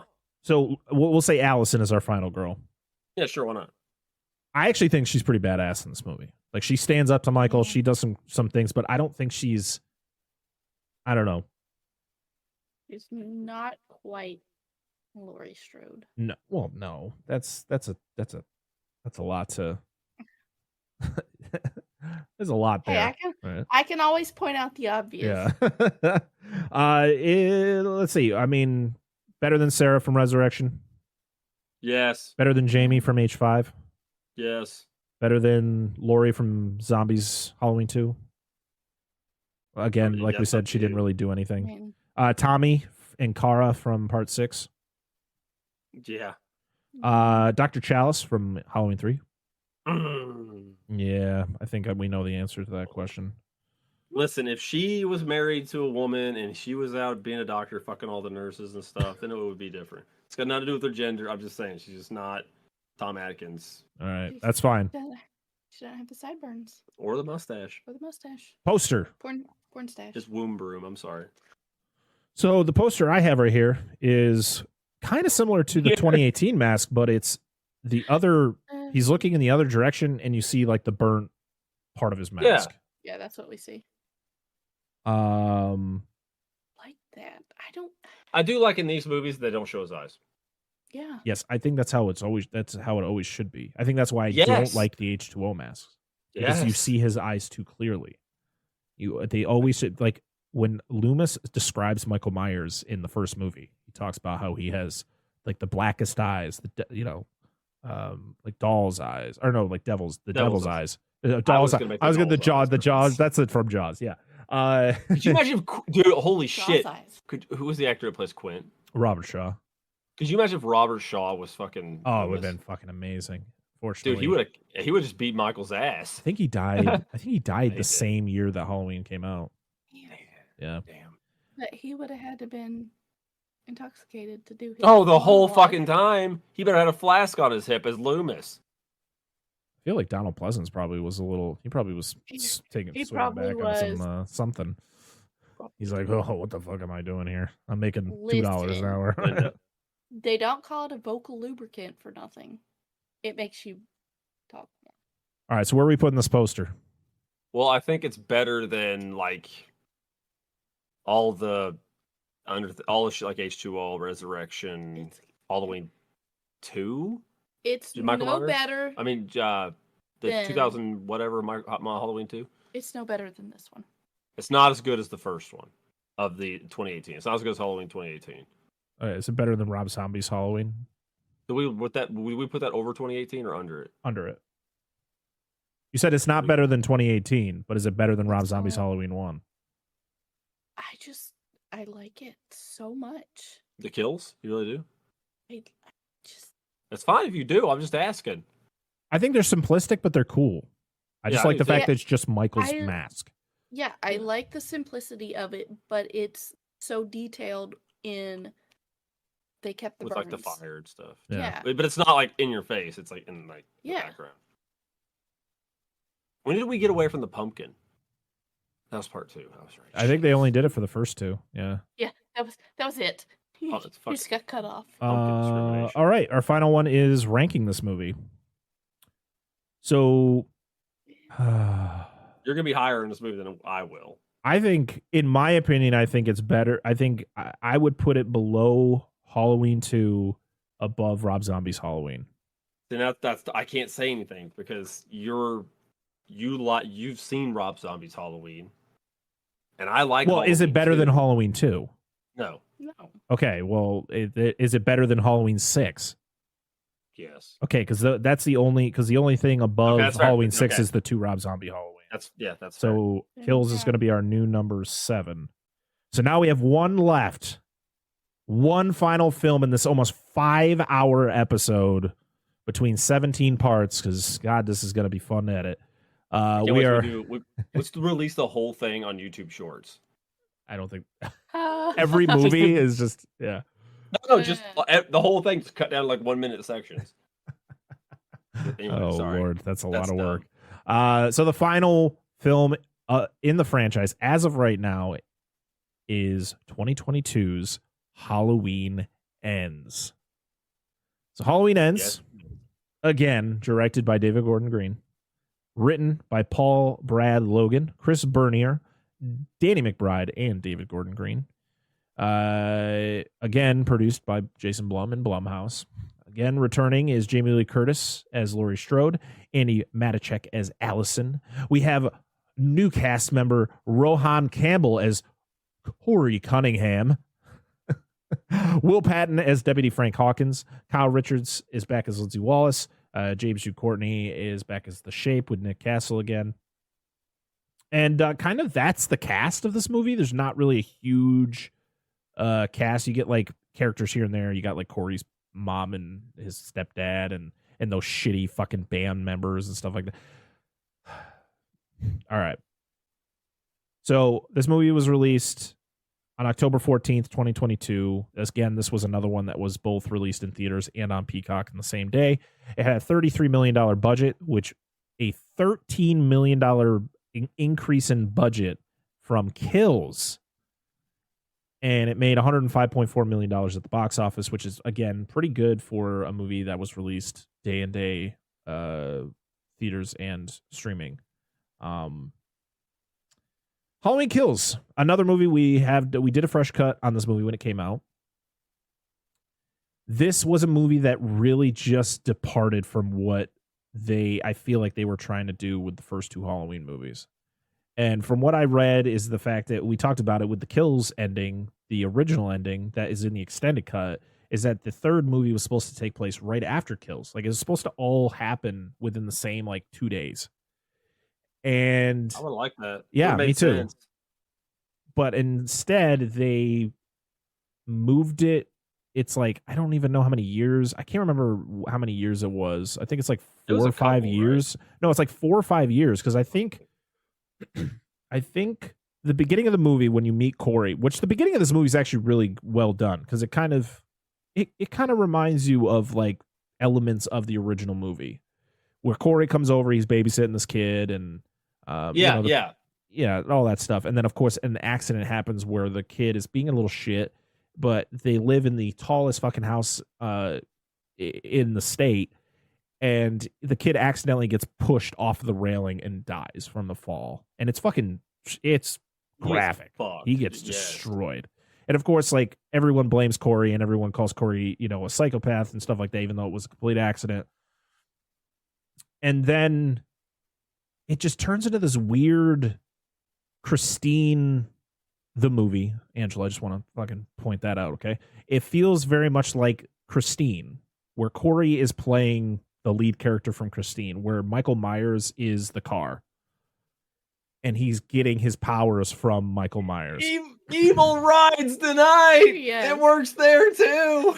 This movie just has decisions that are just so head-scratchingly just like, what are we doing?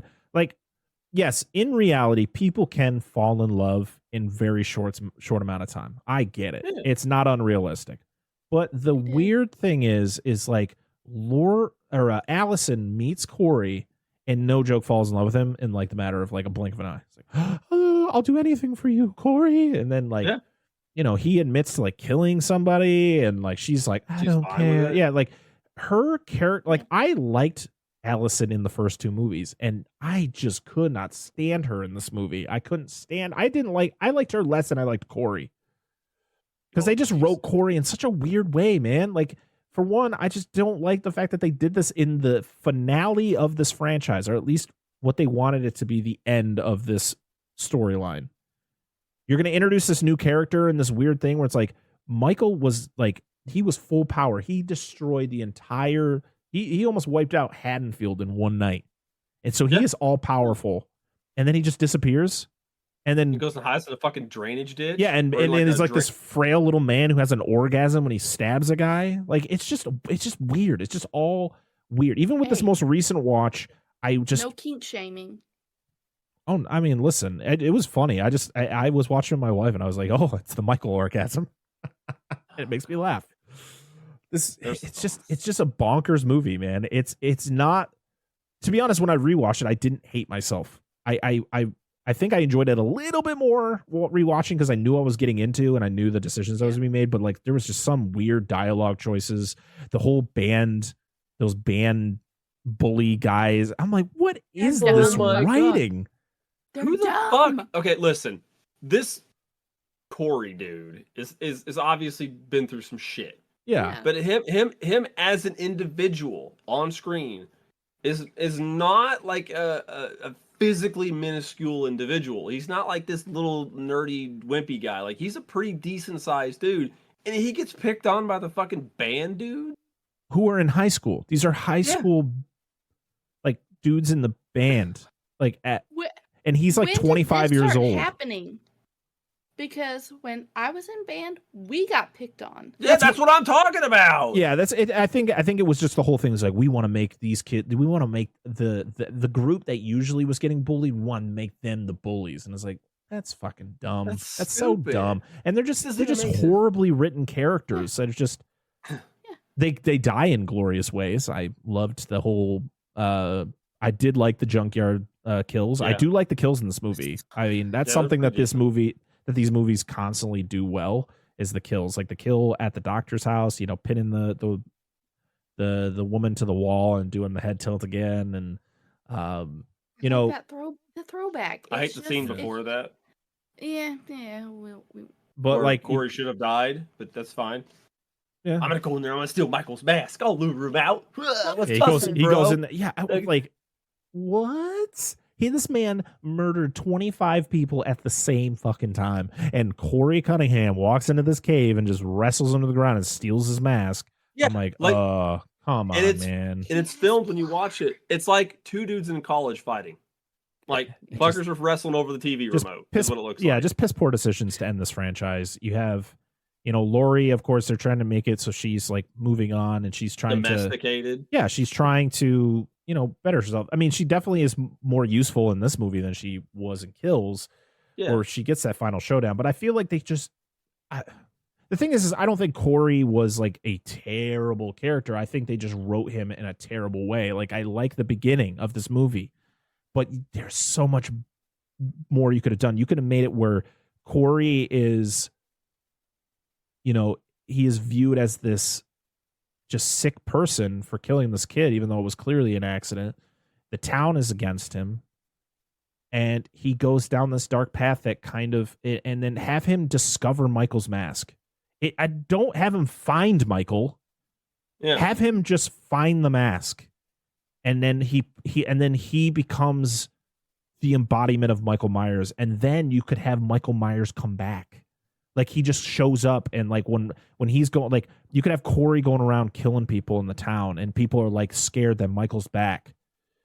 And then Michael actually comes back and then they have their fight. He kills Corey and then Laurie finally faces off against Michael for that final time. And then you get the whole how this movie actually ends, which I don't think is terrible. I think they could have made the fight a little bit more eventful. I think it just can't match up to that 2018 fight. Exactly. And another thing we talked about that I have an issue with is you take a movie. This is like we talked about this, and we have a fucking episode on this. So if you want to hear us piss and moan about it more, or Sarah opinions on it more, just go listen to that. But you literally made a movie where we're building up to this final showdown between Laurie and Michael, and most of the movie isn't about either of those characters. Right. Yeah. It just doesn't make sense. It's very weird. I don't understand it. I'm not against there being other characters. I'm not against, like they said, Corey being in the movie or her granddaughter being in the movie. But like you just literally just fucking like, here you go, guys. Just pull you and focus on this part now. Like fuck Michael, fuck Laurie. I mean, they're in it, but for the most part, fuck them and let's focus on this. And like Michael's just like dead and like literally looks like a druggie strung out on the side of the road.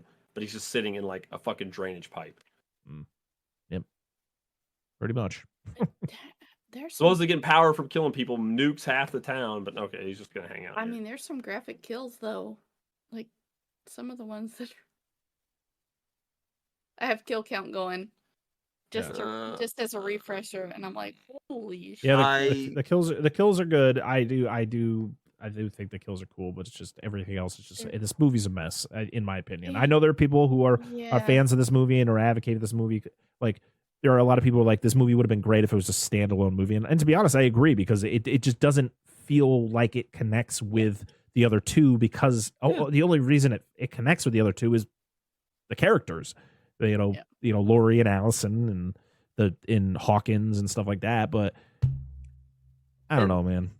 You talk about that, and we talk about Michael. Like if you go talk about the first movie to 2018, her goal was all these years was to prepare for Michael's return and to take him out because she thought he was after her. And then all this shit happens. She gets wounded into the hospital, and her fucking daughter gets killed by Michael. Mm-hmm. And through whatever string of events, she's like, I'm just not going to do it anymore. Yeah. That's So like it's gone far beyond personal at this point. It's killed your daughter, taking her from you forever, and you're just like, no, I'm good. Yeah, but it's the end because Michael dies and they throw him in a grinder and that's it. That's it. But it even ends at the movie. Evil's never truly dead. Yep. And somebody else will get it. I mean, I still like the whole like almost like sacrifice style that they do with him because they bring him in. Oh, the whole it's fine. Good. I do like that. No, it doesn't. Fine if you do. Mesh with the rest of the series, but I like how they take him out for good. Yeah. And no, he isn't gonna come back by a stupid pole in the ground and lightning. Listen, don't take that shit away from Part 6. Don't even compare this movie to Part 6. It was fucking brilliant, and everything after Part 6 is Tommy Jarvis's fault. But anyway, I agree with what you're saying. I just didn't like because it made like a spectacle of him, and it felt really hammy to me. Yeah. After everything else that's happened in that 3 series, like if the 4 movies, if you count the original, it was almost like a ritual at this point. Like, what if they're all part of the Cult of Thorns? I just wish this was a legend thing. I just wish Michael was a legend, and Michael just was like, he just disappeared. And then, like I said before, I have that idea, and of the fact that just make Corey the embodiment of Michael and just find his mask. Like he's wandering around, he gets thrown off, he finds the mask inside that drainage or whatever, but Michael's not there. It's just the mask. Or maybe he finds Michael's body. Maybe he finds Michael, like he thinks he's dead, and he steals the mask and then starts wearing it, and then he embodies the evil of Michael and starts killing, and people think it's him. And then Michael wakes up and is like, fuck, where'd my mask go?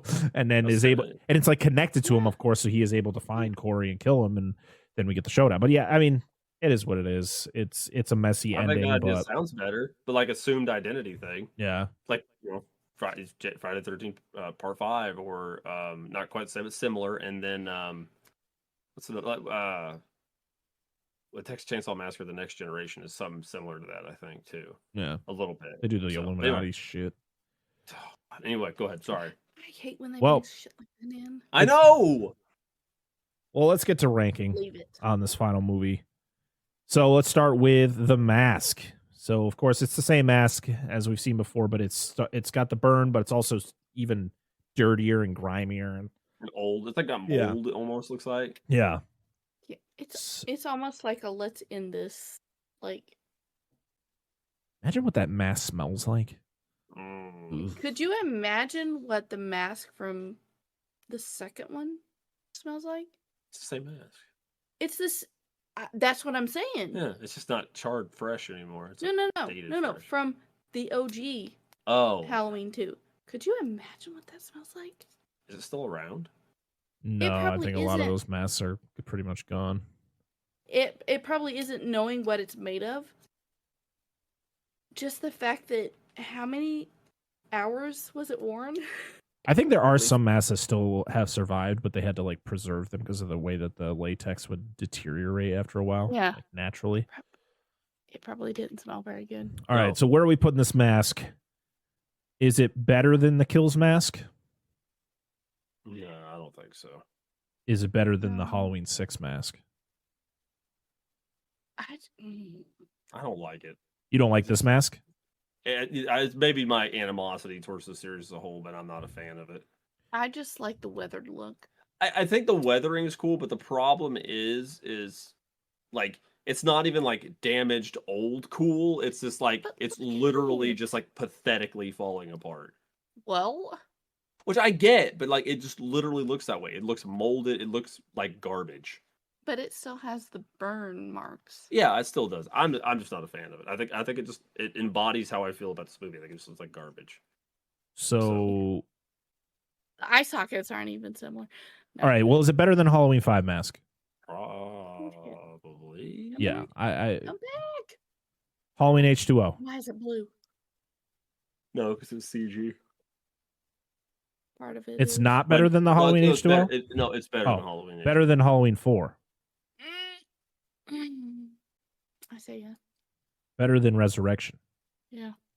Yeah. I don't like those. Better than Rob Zombie's Halloween 2. I'm gonna say it's.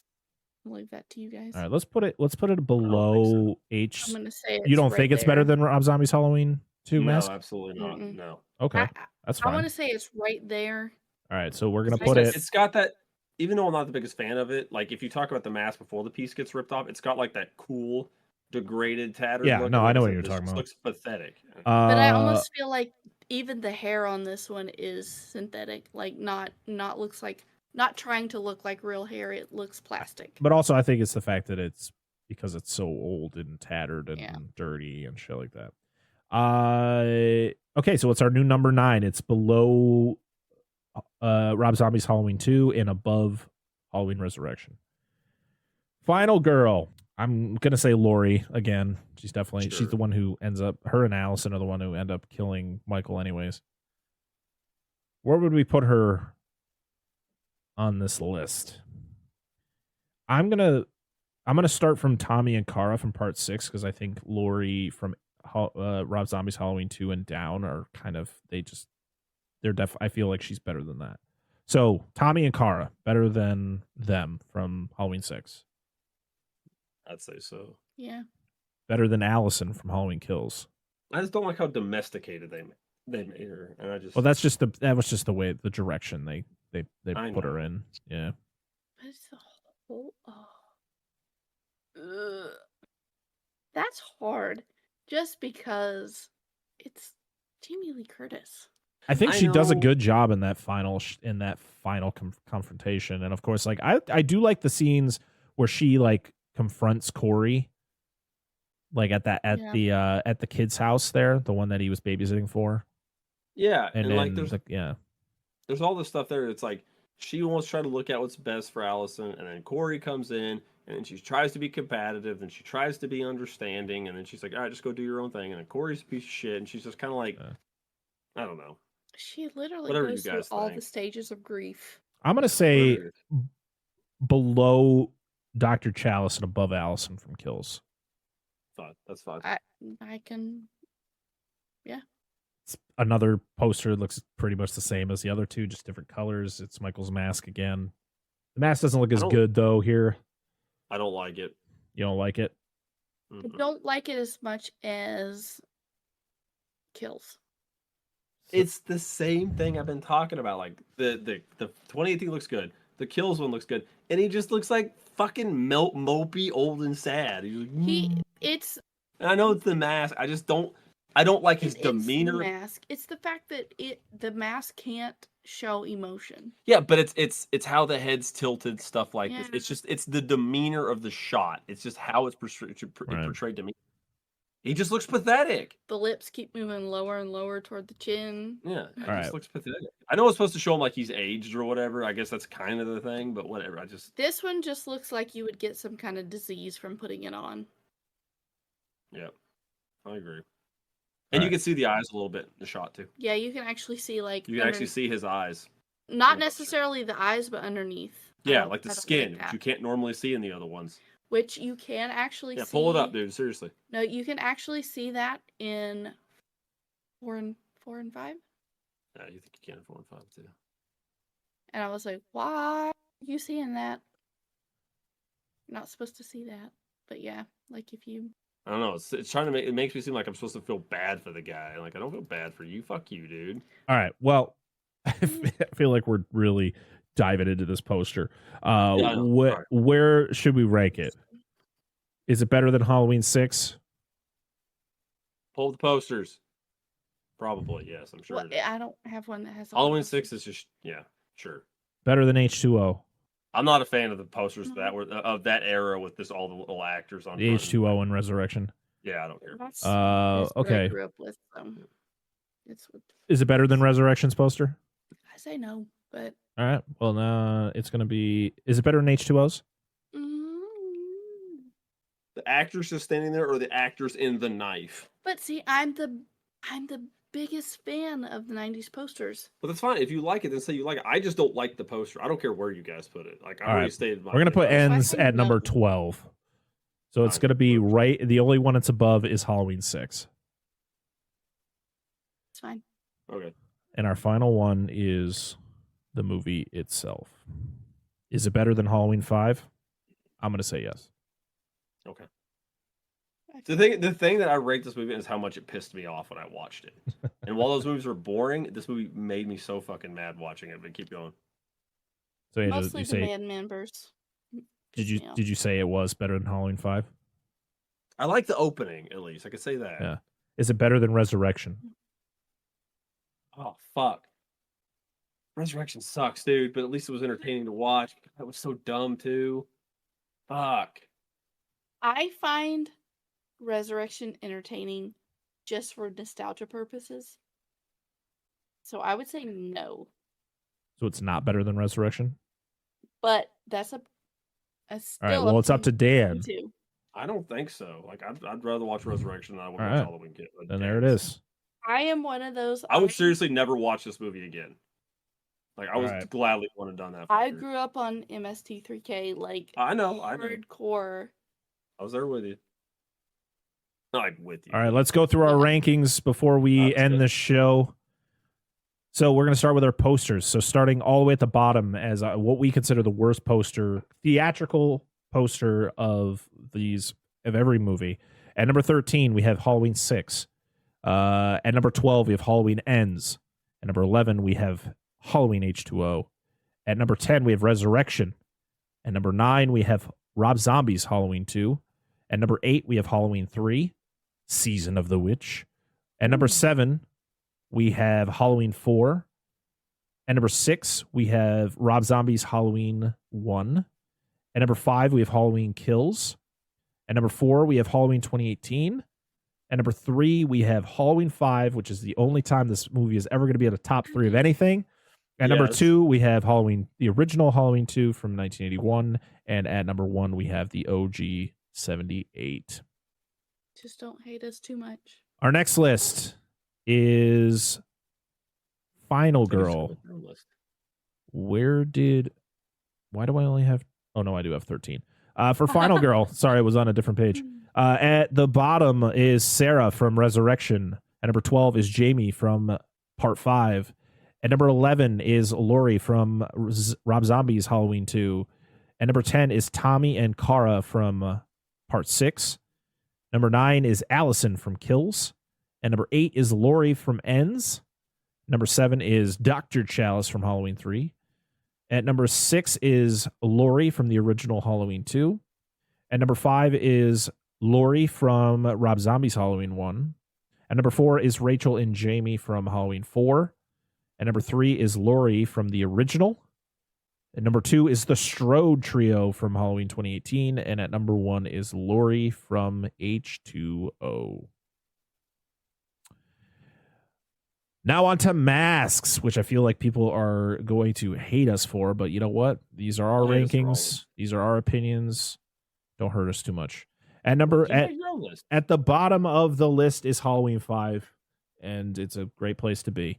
At number 12, and I feel this is the one that people will disagree with us on because I feel people have nostalgia for the masks in H2O. But at number 12 is the mask from H2O.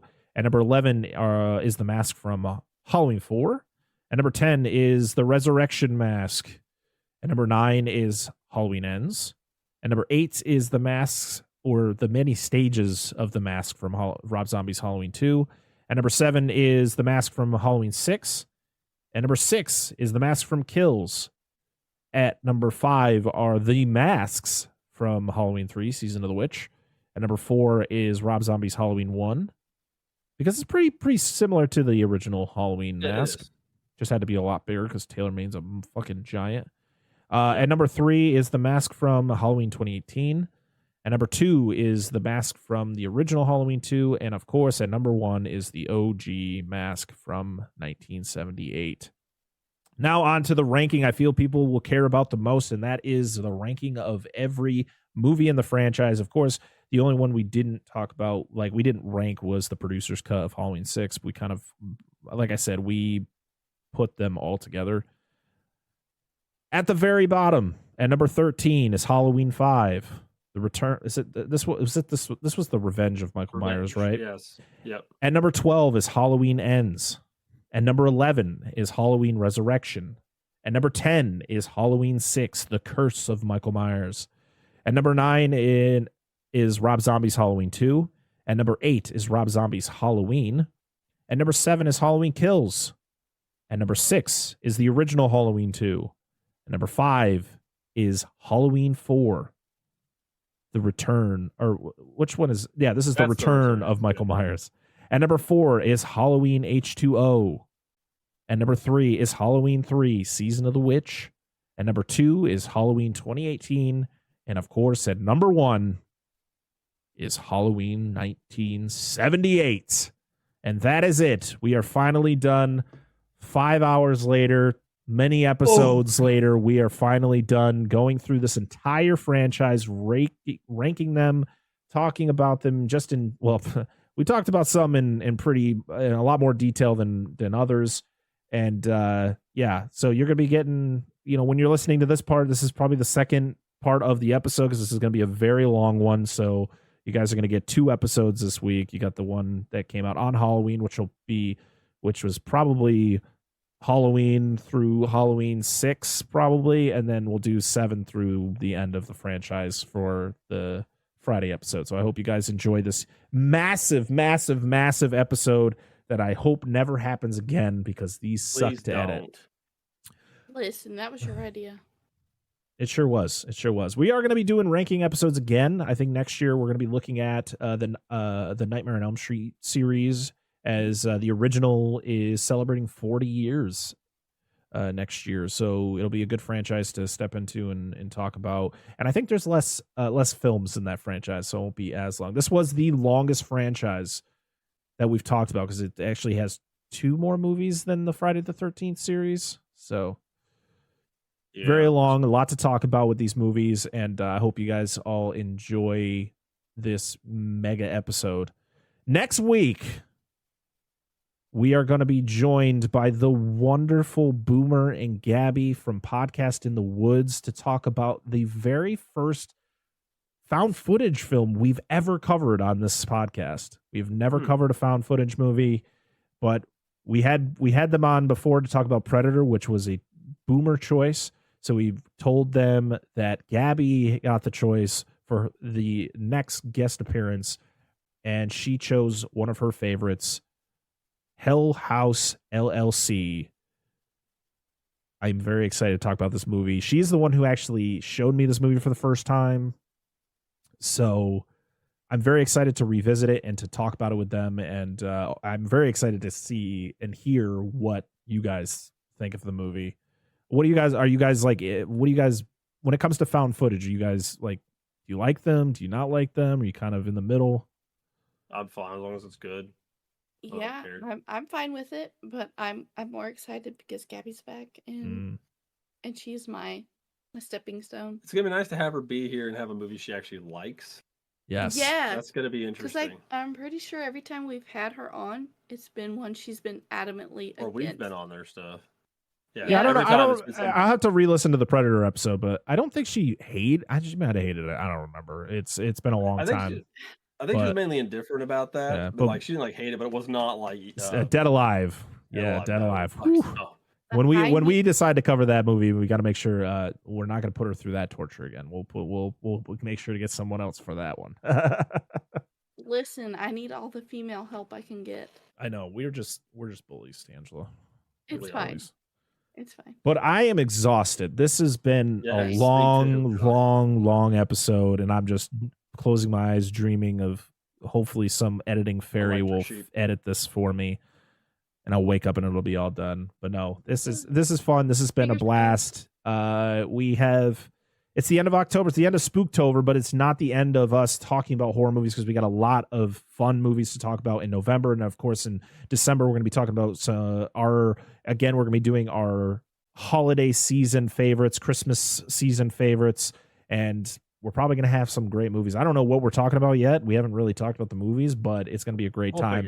And then 2024, I'm going to talk about it right now. 2024, we are going to be looking to be doing some changes. The show is going to do some, there's going to be some tweaking here and there. The show is we're going to be going at it in a different way. And I'm very excited for the rest of this year. 2023 has been a lot of fun for the show, and to do these episodes have been a blast. We got a lot of good stuff coming for you guys, and we're having a lot of fun. So I'm having a blast. Make sure to follow us on all the social medias at Dissect That Film. Make sure to, search. Of course, if you're listening to us right now, you've already found us on a podcast app, but make sure to rate and review us if you can. If you listen to us on Spotify, Apple Podcasts, Good Pods, leave us a 5-star rating. Leave us a rating, whatever you think we deserve. Leave us, tell us why. Tell us why you love the show. Give us some notes. Tell us, what we could do. Give us some suggestions. You can also email us at dissectthatfilm@gmail.com and leave us movie suggestions because, like I said, 2024, we're going to be looking to cover some different movies, kind of going into the, kind of looking into movies maybe that don't get enough love and kind of staying away from like those mainstream movies to try to, I don't know, broaden our audience. A lot of things that we're going to be working on. So it's going to be a lot of fun. So you can follow Dan and Angela and all their links down below. Mine as well. All my personal links are going to be down below. What this ranking, our official Dissect That Film Halloween ranking, will be on the Dissect That Film letterbox. So if you want to go and look at our ratings, I also have our Friday the 13th ranking over there for our films. And also, if you just want to follow Dissect That Film over on Letterboxd and see what my shitty reviews are on movies, because I'm the one who runs the page. So if you want to read my terrible reviews on movies, just go over there. It's a lot of fun. And yeah. Thanks, guys. This was fun. Happy Halloween. Happy Halloween, everybody. Well, actually, when you're listening to this, Halloween's over. But I hope you had a wonderful Halloween, and thank you for supporting the show. And until next time, I'm Brett Parker. That is Dan and Angela of DNA Gaming. We are Dissect That Film, and this has been the Dissect That Film Podcast Halloween Special. We'll see you all again next time. Bye-bye. Bye.